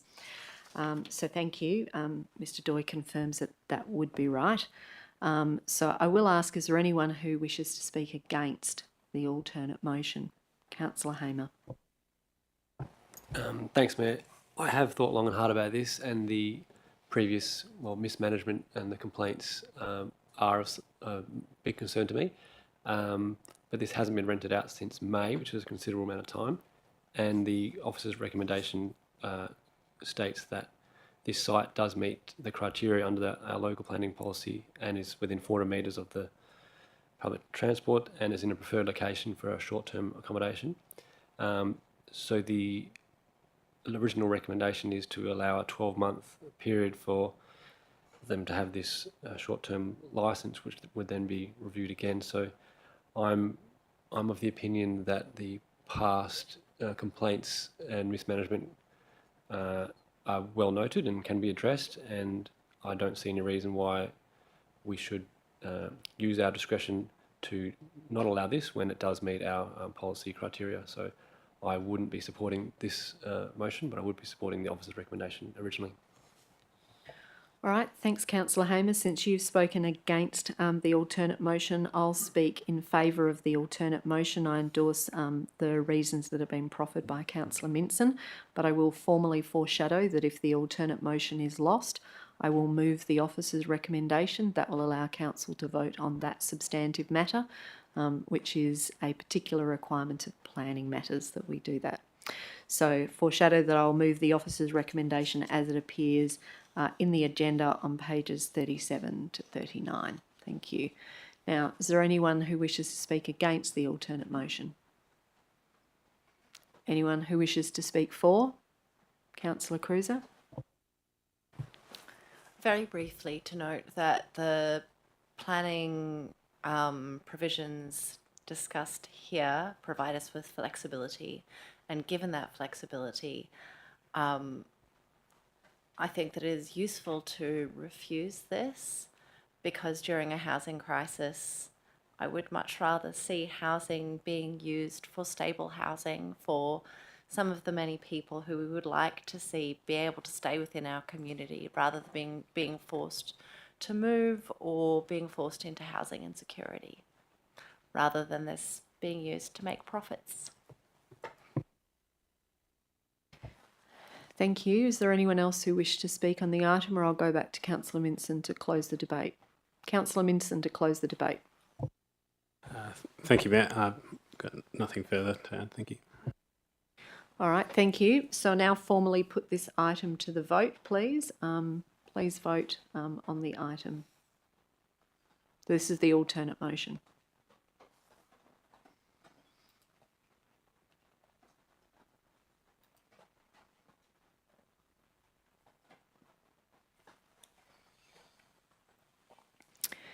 So I declare the alternate motion is carried. Those in favour, myself, Mayor Vernon, Councillor Anderson, Deputy Mayor Ive, Councillor Melrosa, Councillor Miles, Councillor Cruiser, Councillor Devereux and Councillor Minson. Those against, Councillor Hamer. Thank you. Next on the agenda is item 12.3, which is another application in relation to unhosted short-term accommodation. This is an application for development approval for 18 Blair Athol Street, East Victoria Park, change of use from single house to unhosted short-term rental accommodation. The recommendation appears on page 53 of the agenda, and it is that Council refuse this application for development approval for a change of use from single house to unhosted short-term rental accommodation at number 18 Blair Athol Street, East Victoria Park, in accordance with the provisions of the Town of Victoria Park's Local Planning Scheme number 2, for a number of reasons that are set out in the officer recommendation regarding the location of the property not meeting the provisions of our local planning policy 31, the objectives of our local planning policy 31, and not consistent with matters in the Deem Clause 67 of the Planning and Development Local Planning Schemes regulations. So can I seek, please, a mover and seconder for the officer's recommendation?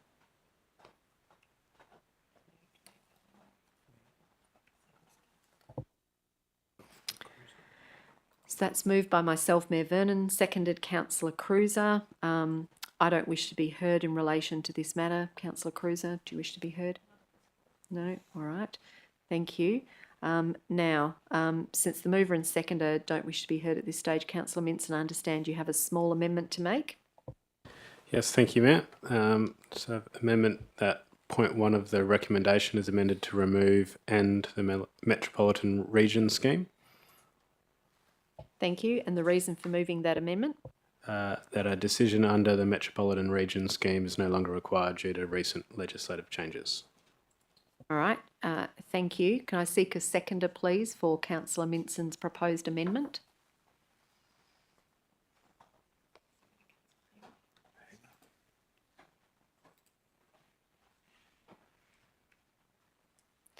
So that is seconded by Councillor Hamer. Councillor Minson, did you wish to be heard further on it? No. Councillor Hamer, do you wish to be heard on the amendment? No.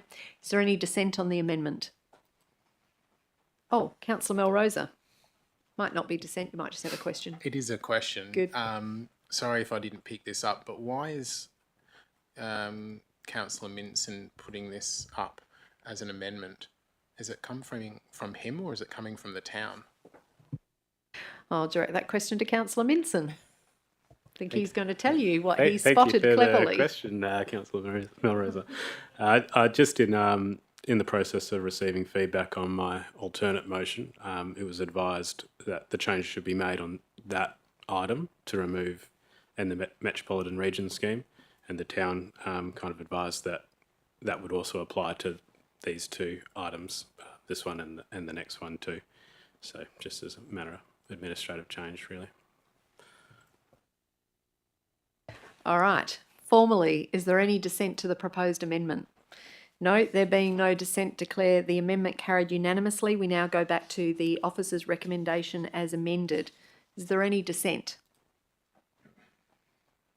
No, there being no dissent, declare that carried unanimously. Thank you. Item 12.4 is another application for development approval, number 147 Sussex Street, East Victoria Park, retrospective change of use from single house to unhosted short-term rental accommodation. The recommendation for this appears at page 67 of the agenda for tonight. The recommendation is that council refuse the application for development approval for a change of use from single house to unhosted short-term rental accommodation at number 147 Sussex Street, East Victoria Park, in accordance with the provisions of the town's local planning scheme number 2, on the basis that the location of the property doesn't meet provisions in our local planning policy 31, nor satisfy objectives in planning policy 31, and the use is not consistent with certain matters of the deemed clause 67 of the Planning and Development Local Planning Schemes Regulation. Can I seek a mover, please, and a seconder for the officer's recommendation?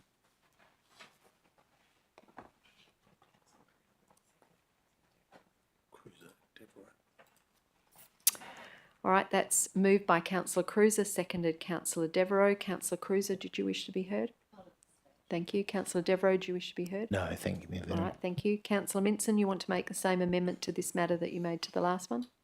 Yes, thank you. Yes, so that point 1 of the recommendation is amended to remove "in the Metropolitan Region" scheme. Thank you. Seconder, please, for Councillor Minson's amendment.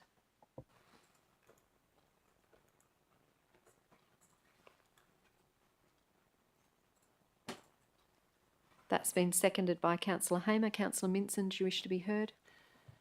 No, thank you. Councillor Hamer, do you wish to be heard? No. All right, any dissent to the amendment being made?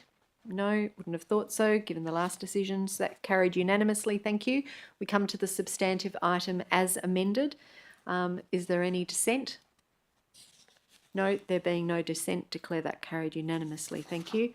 Item 13, the Chief Operations Officer reports. Item 13.1 is Strategic Waste Management Plan 2025 to 2030. I'm proposing to move an alternate motion to this matter. I'm just about to send it through to elected members now. Apology that it wasn't sent through to you much earlier. But unfortunately, it was a work in progress as answers continued to come through.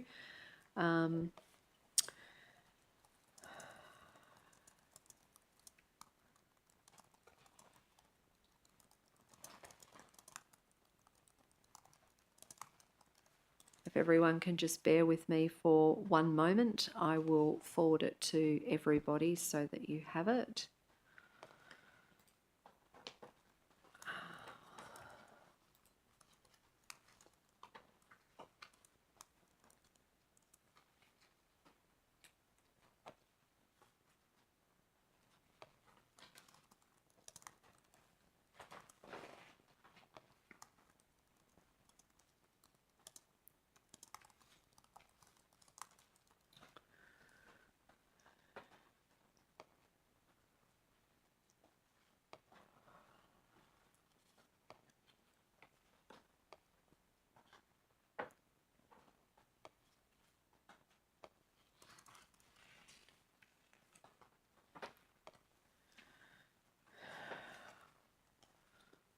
All right, I have just sent that through to everyone, so I hope that you will all have it in short order.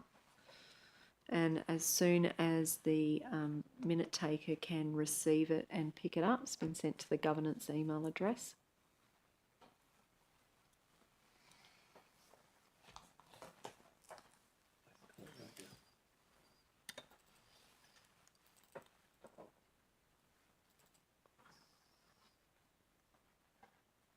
Has anyone received it yet? Good. Oh, some there, some not. Yep, coming through. All right. This proposal came about as a result of a number of questions that were being asked by a number of elected members and some discussions I had today with Councillors Miles and Devereux. That's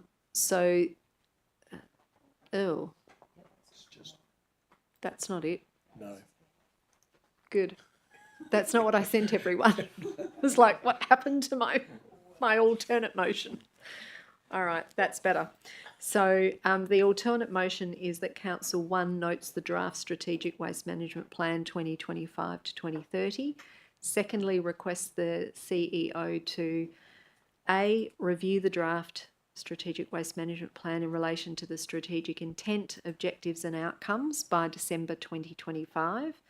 B, hold a concept forum or elected member workshop as part of that review. C, prepare an implementation plan for the Strategic Waste Management Plan to be adopted by Council. And D, present the final Strategic Waste Management Plan and implementation plan to Council by no later than March 2026. The reason is to allow a fuller review of the plan and development of the implementation plan. Councillor Miles, are you content to second that? Yes? So Councillor Miles will second the alternate motion. So that at least brings it on the floor. I realise that people may have some questions about this, and I'm actually going to be one of the people who throws one of those questions out. So I do know from one of the answers that I received to a question that there was an indication that a review could be done noting some ability to manage resources around November, but I've chosen December. I'm actually going to ask the Acting Chief Operations Officer, Mr. Denham. What I've proposed is that the first part of it is a bit of a review of what we have to be done by December, and there be a concept forum elected member workshop within that review process, which takes us to the end of the year. Doesn't mean that the review has to result in a report back to Council by December, but just work to be done on a review. And then the preparation of an implementation plan, noting that that wasn't the staff's recommendation to have one, but this is a direction in effect that there will be one. But the presentation of the final strategic waste management plan and the implementation plan would come to Council by no later than March of next year, which gives like a further 3 months if the staff want to engage with elected members over whether there is a need for any further community consultation, whether there's a need for additional resources for drafting of these documents. How does that framework of time sit with you from what you understand? And if you need to speak to others, I understand that too. Mr. Denham? Thank you, Chair. I believe that would be an adequate set of timeframes. Thank you. All right, thank you. So that was my only question, but appreciating that other elected members are probably only seeing it in its final form. I know you would have seen an email from me earlier with the shortened version of this earlier this afternoon. Are there any questions that people have with regards to the alternate motion? Anyone? No, not looking like it. So, all right, on that basis, so it's been moved and it's been seconded. I would only say this, that valuable work has been done by a number of members of the town staff over a period of time that led to a presentation of this item on a previous occasion, ultimately with the recommendation that we not adopt it at that stage and we take it back a step and do a bit more work and do some community consultation. I think that as good as that was, it created a small overlapping problem that the work that had been done on it previously, events had superseded that, and so the draft had gone out to the community suggesting that we were still using bulk waste collection, we would consider new alternatives going forward, when in actual fact now as this is presented to us, that's all actually in the past because we've actually moved that way and council has made decisions over the last 3 to 4 months at the same time that consultation was done that actually has changed a bit of the landscape. But we need to be a little bit more sharpened and clear about our focus for this strategic waste management plan going forward. And I think it's probably too important not to take another look at it and look at the changing landscape of what's happening with waste. And perhaps the time frame that I'm now proposing means that a couple of things will have happened. One, we will have seen the rollout of FOGO, which we've just begun, but by the end of this year, we'll actually have it pretty much in all the homes it needs to be in. We'll be able to know just how it's working. We'll also have an update on the progress of waste to energy plants in Western Australia, one of which is now working and finishing its commissioning stage. The next one is getting ready to move into commissioning. So we'll have a bit more information about what some of our options are, and we'll also give the town staff more time, I think, to explore the information about what initiatives are going on in the community that we might want to make a focus. So I think what I took from the officer's report is that there's been a lot of cross-collaboration between the different teams within the town about their contribution and comments around this plan, and it would be good to perhaps re-engage everyone, perhaps after the December sort of review happens, get people back on board and find out what people are thinking, and then perhaps we can take it forward at that stage, noting, of course, we've got a local government election in the meantime, which might slow down our process a little bit. So that's kind of the rationale behind it. So I will formally ask, Councillor Miles, as a seconder, did you wish to speak?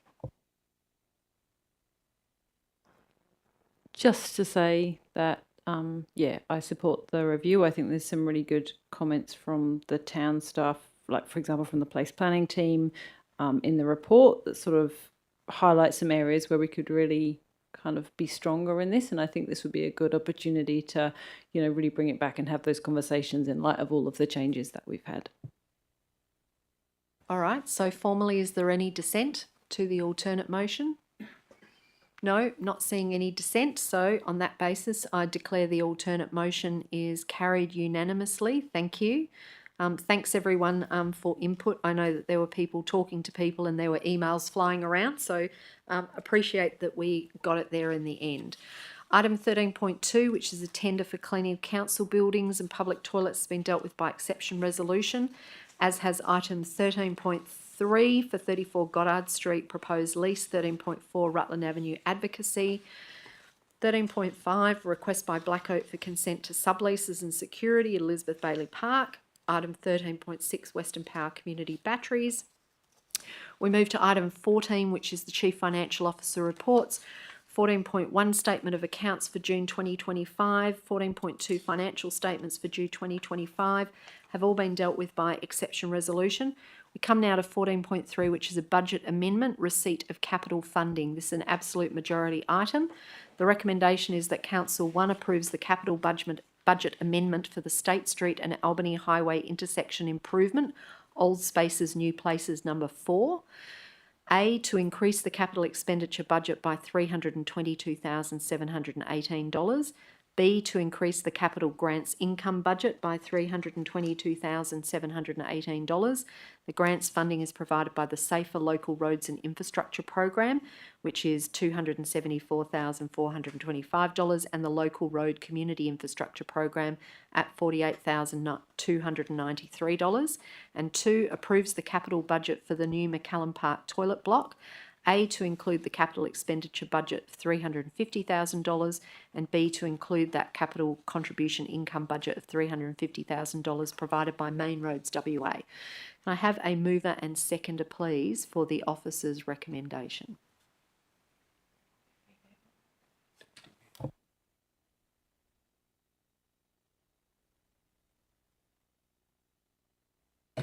That's moved Deputy Mayor Ife, seconded Councillor Minson. Deputy Mayor Ife, did you wish to be heard? Only to say that it's very nice that we've been given some money, and I'm quite thrilled by that. I think we all are. Councillor Minson. All right, formally I'll ask, is there any dissent? No, there being no dissent, declare that carried unanimously. Thank you. Item 15 is committee reports, of which there are 3, all of which have been dealt with by exception resolution. So 15.1, the purchase card audit. 15.2, the audit update report, June 2025. 15.3, the corporate business plan Q4 progress report, April through to June 2025. Brings us to item 16, which is applications for leave of absence. There are none. Sorry. Are there any? I was told there were none. Has anybody got an application that they want to make for leave of absence? Councillor Devereux. Yes, Mayor Vernon, I did try and send this through the electronic system, but it seems like somehow it didn't make it through. But I wanted to request leave for the 2nd to the 9th of September.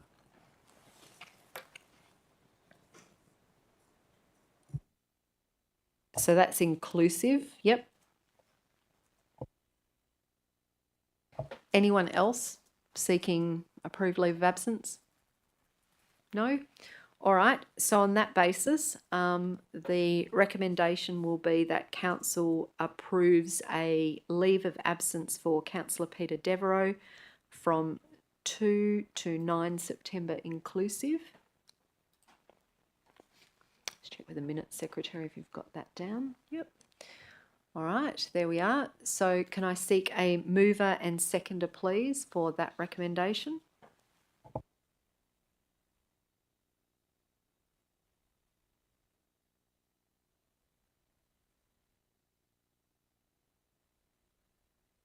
That's been moved by Councillor Miles, seconded by Councillor Minson. Is there any dissent? No, there being no dissent, declare that carried unanimously. Thank you. Item 17 is motion of which previous notice has been given. We have no notices of which previous notice has been given. Item 18, questions from elected members without notice. Are there any questions from elected members without notice? Councillor Hamer. Thanks, Mayor Vernon. Just on that last budget amendment for the public toilet, my memory of the public toilet that we're supplying for the train station, was that 200,000 and this is 350? So are there a different structure? We'll get Mr. Doy to answer the question about the amount of money for the toilet at Long Park. Mr. Doy. Thanks, Mayor Vernon. Yes, $200,000 for Long Park for the toilet. So this is a bigger, better system, or? We hope so. Good, good. Different agency funding it, so that might make a difference. But equally, my understanding is that, relatively speaking, the location of this toilet will service not only our new active zone but also Borloo Bridge. For people coming off the bridge, there'll be a very conveniently located toilet. So might be a potentially larger group of people. Yep. Any other questions from elected members? Councillor Devereux. Thanks, Mayor Vernon. I wanted to ask a couple of questions in relation to the question that I asked at the agenda briefing forum in relation to the Cone Street concrete plant significant development. In the answer to my question that was taken on notice about any monitoring done by the town of dust or other substances leaving the plant, the reply suggested that the plant, no monitoring is done by the town, but the plant is operating in accordance with standards and works approved by Department of Water and Environmental Regulation. And I just wanted to ask if the town does receive any information from the department about the monitoring that the department does. Refer that to Mr. Doy. Thanks, Mayor Vernon. Yes, they do undertake monitoring, but as to whether we're receiving that information, I'll take that on notice, if that's okay. Thank you. The second question was just in relation to the public submissions to the SDAU about the concrete batching plant, and whether I understand that there has been a summary made of the public submissions, and given the community interest expressed tonight, but also in other ways, in our community, I wondered if it's possible to make public that summary of submissions that the SDAU has received. Mr. Doy. Thanks, Mayor Vernon. The summary of submissions will be made public as part of the report that is presented at the special council meeting. Yep. Thank you.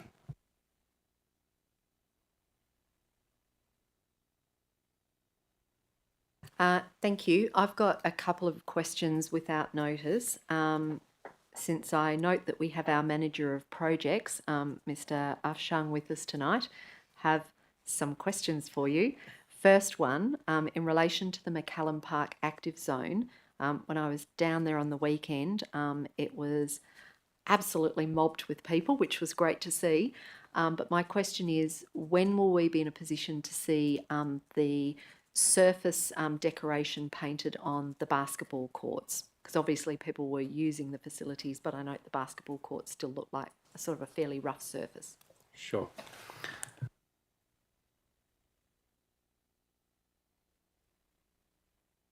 Just get you to press. Yeah. Yeah. All right. So hopefully in the next couple of weeks we have started because of the rain. So we hold on the painting, but hopefully from next week or week after we start the work. Yeah. All right, and thank you. And my next question also relates to that project. It does, funnily enough, relate to the money for the toilet block that we've just now approved be received. Do you have an idea of when we might do construction of that? And is that likely to be a modular toilet block? Yes. That's correct, yes. Hopefully we start the fabrication very soon and the target was be completed before December. Yeah, that's the plan. Thank you. My next question relates to another major project of ours, which is Elizabeth Bailey Park upgrade, which I also went past on the weekend. It's looking like it's coming along. Are you able to give us an indication of whether you consider that the town's upgrade work to the parks is on schedule to be likely to be completed around the same time that Black Oak will be completing their facilities, because they're already starting to tell people they think they're going to be done in November. So it's kind of exciting. Mr. Afshang? That's correct. Now, I believe we are ahead of them. We are really hoping to finish in December. So, yeah, I guess at the last catch-up we had with them, they're planning for February. So our target is December at this stage. Yeah. Right. Maybe the journalist who wrote the report or the article that I read was a little bit too excited about it, but they were reporting a November opening, so I was getting very excited about that. So thank you for that. And there was something else I was going to ask, but now it's gone completely out of my head. So, okay, that's one of those moments that just happens in life. So that'll have to be that. That's it from me. Any other questions from elected members? Deputy Mayor Ive. Thank you. This may be a tiny bit cheeky. I understand that the FOGO rollout of caddies was started yesterday. Do we have any indication of how that's going and how soon people can expect their caddies to be delivered to their front gates? Mr. Denham. Thank you, Chair. That is correct. It did start yesterday, and as a matter of fact, just this afternoon I was looking at a dashboard which was providing real-time reports of sort of deliveries of these things. I can't remember any numbers, I'm afraid. Yeah. I think the Deputy Mayor was hoping that you might know if her street was in there. Very valid point, Mayor Vernon. Keen for it to be delivered to my street. Oh, You've got Councillor it. Minson's Can got I come it. nick yours? Oh, there you go. Well, I haven't got it on my street yet. I'm a few streets away from you, so we're all getting all together too excited, I think, about FOGO. But there you go. Any other questions from elected members without notice? No? All right, that concludes item 18. Item 19 on the agenda is new business of an urgent nature introduced by decision of the meeting. We don't have any. Item 20 is public question time for the second time tonight. I open public question time at 8:33 p.m. and ask the two stalwart members of the public gallery if either of you have any questions for us. No, there's some vigorous shaking of the head no, so I'll close public question time at 8:33 p.m. Item 21 is public statement time, which I reopen at 8:34 p.m. and ask, is anyone who wishes to make a statement? No, both indicating not, so I close public statement time at 8:34 p.m. That brings us to item 22, meeting closed to the public. We do have some matters for which the meeting does need to be closed to the public. However, given we have reached the 2-hour mark of our sitting, it's now 8:34, what I am going to propose is that we have a short adjournment to stretch legs, comfort break, and I'm going to propose that we adjourn for 10 minutes. If that is okay, Deputy Mayor, if you're happy to second that procedural motion that we adjourn for 10 minutes. at 8:34 p.m. Is there any dissent? No, there being no dissent, declare that carried unanimously. Thank you. For those members who still are in the public gallery, when we return, we will be closing the meeting to the public. And so that might be something that you don't wish to wait around until we finish the closed session and then we reopen for you to come back in. But that's a matter for you. But we're now adjourned for 10 minutes. Thank you.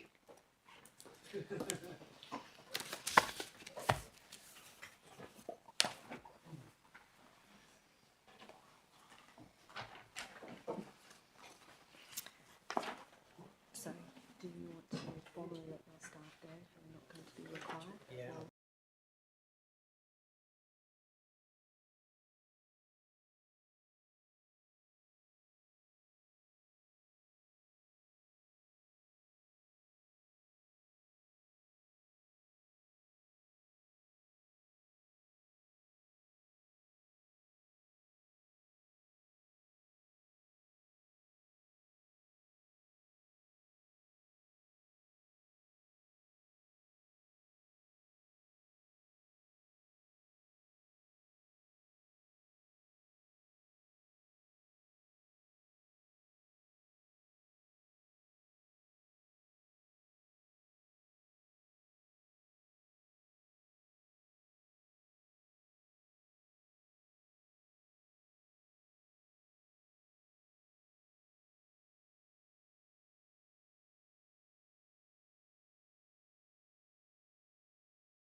All right, everyone. So we're slightly over the 10-minute mark, but we are back with live streaming.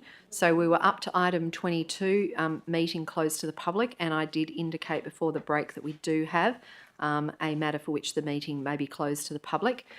So I'm now going to move a procedural motion that council closes. So we're slightly over the 10-minute mark. Sorry. Are we all okay? Yes, thank you. Sorry. To those listening on live streaming, who may be listening on live streaming, just a slight repetition of, hearing myself talk twice. But we fixed that now. So, moving a procedural motion, I am that council closes the meeting to members of the public at 8:53 p.m. to consider item 22.1.3 in accordance with section 5.23 subsection 2 subparagraph A of the Local Government Act 1995, and 2 permits the CEO, the acting manager of governance and strategy, and the minutes taker to remain in the chamber during discussion on item 22.1.3 in accordance with clause 27 subsection 3 subparagraph A of the town's meeting procedures local law. Can I seek a seconder, please, for that procedural motion? So that's been seconded by Councillor Cruiser. Is there any dissent to the procedural motion?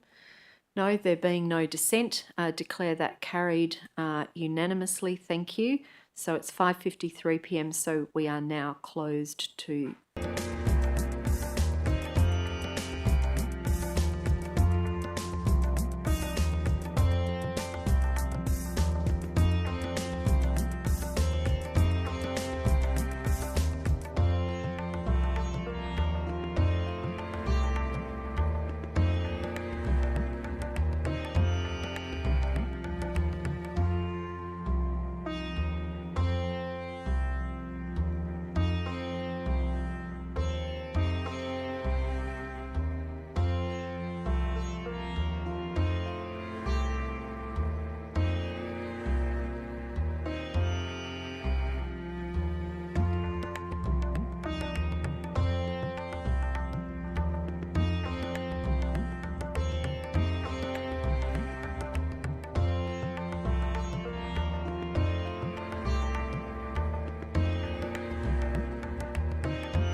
All right, for those who have rejoined us on live streaming, the meeting has now been reopened to the public at 10:02 p.m. I now need to read aloud the resolutions which may be made public from the confidential items. So they are the resolution passed in relation to 22.1.1 Financial Audit Report Emergency Management was that Council notes the final Emergency Management Audit Report is contained in attachment 22.1.1.1. Secondly, notes the 4 audit recommendations identified and will be added to the Audit Action Register. And thirdly, makes attachment 22.1.1.1 publicly available. Item 22.1.2, the CEO KPIs for 25-26. Council resolved to endorse the 2025-26 KPIs for the CEO as determined by the committee as set out in attachment 22.1.2.3. And secondly, resolves that this report and its attachments remain confidential in accordance with section 5.23 subsection 2 subparagraph A of the Local Government Act 1995. And in relation to 22.1.3, external advice, Council resolved to endorse the recommendation contained within the body of this report.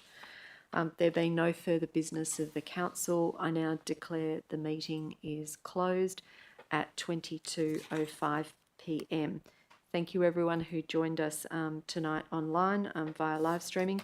Thank you everyone for participating in the Council meeting, and we are adjourned. Thank you. You can end the live streaming.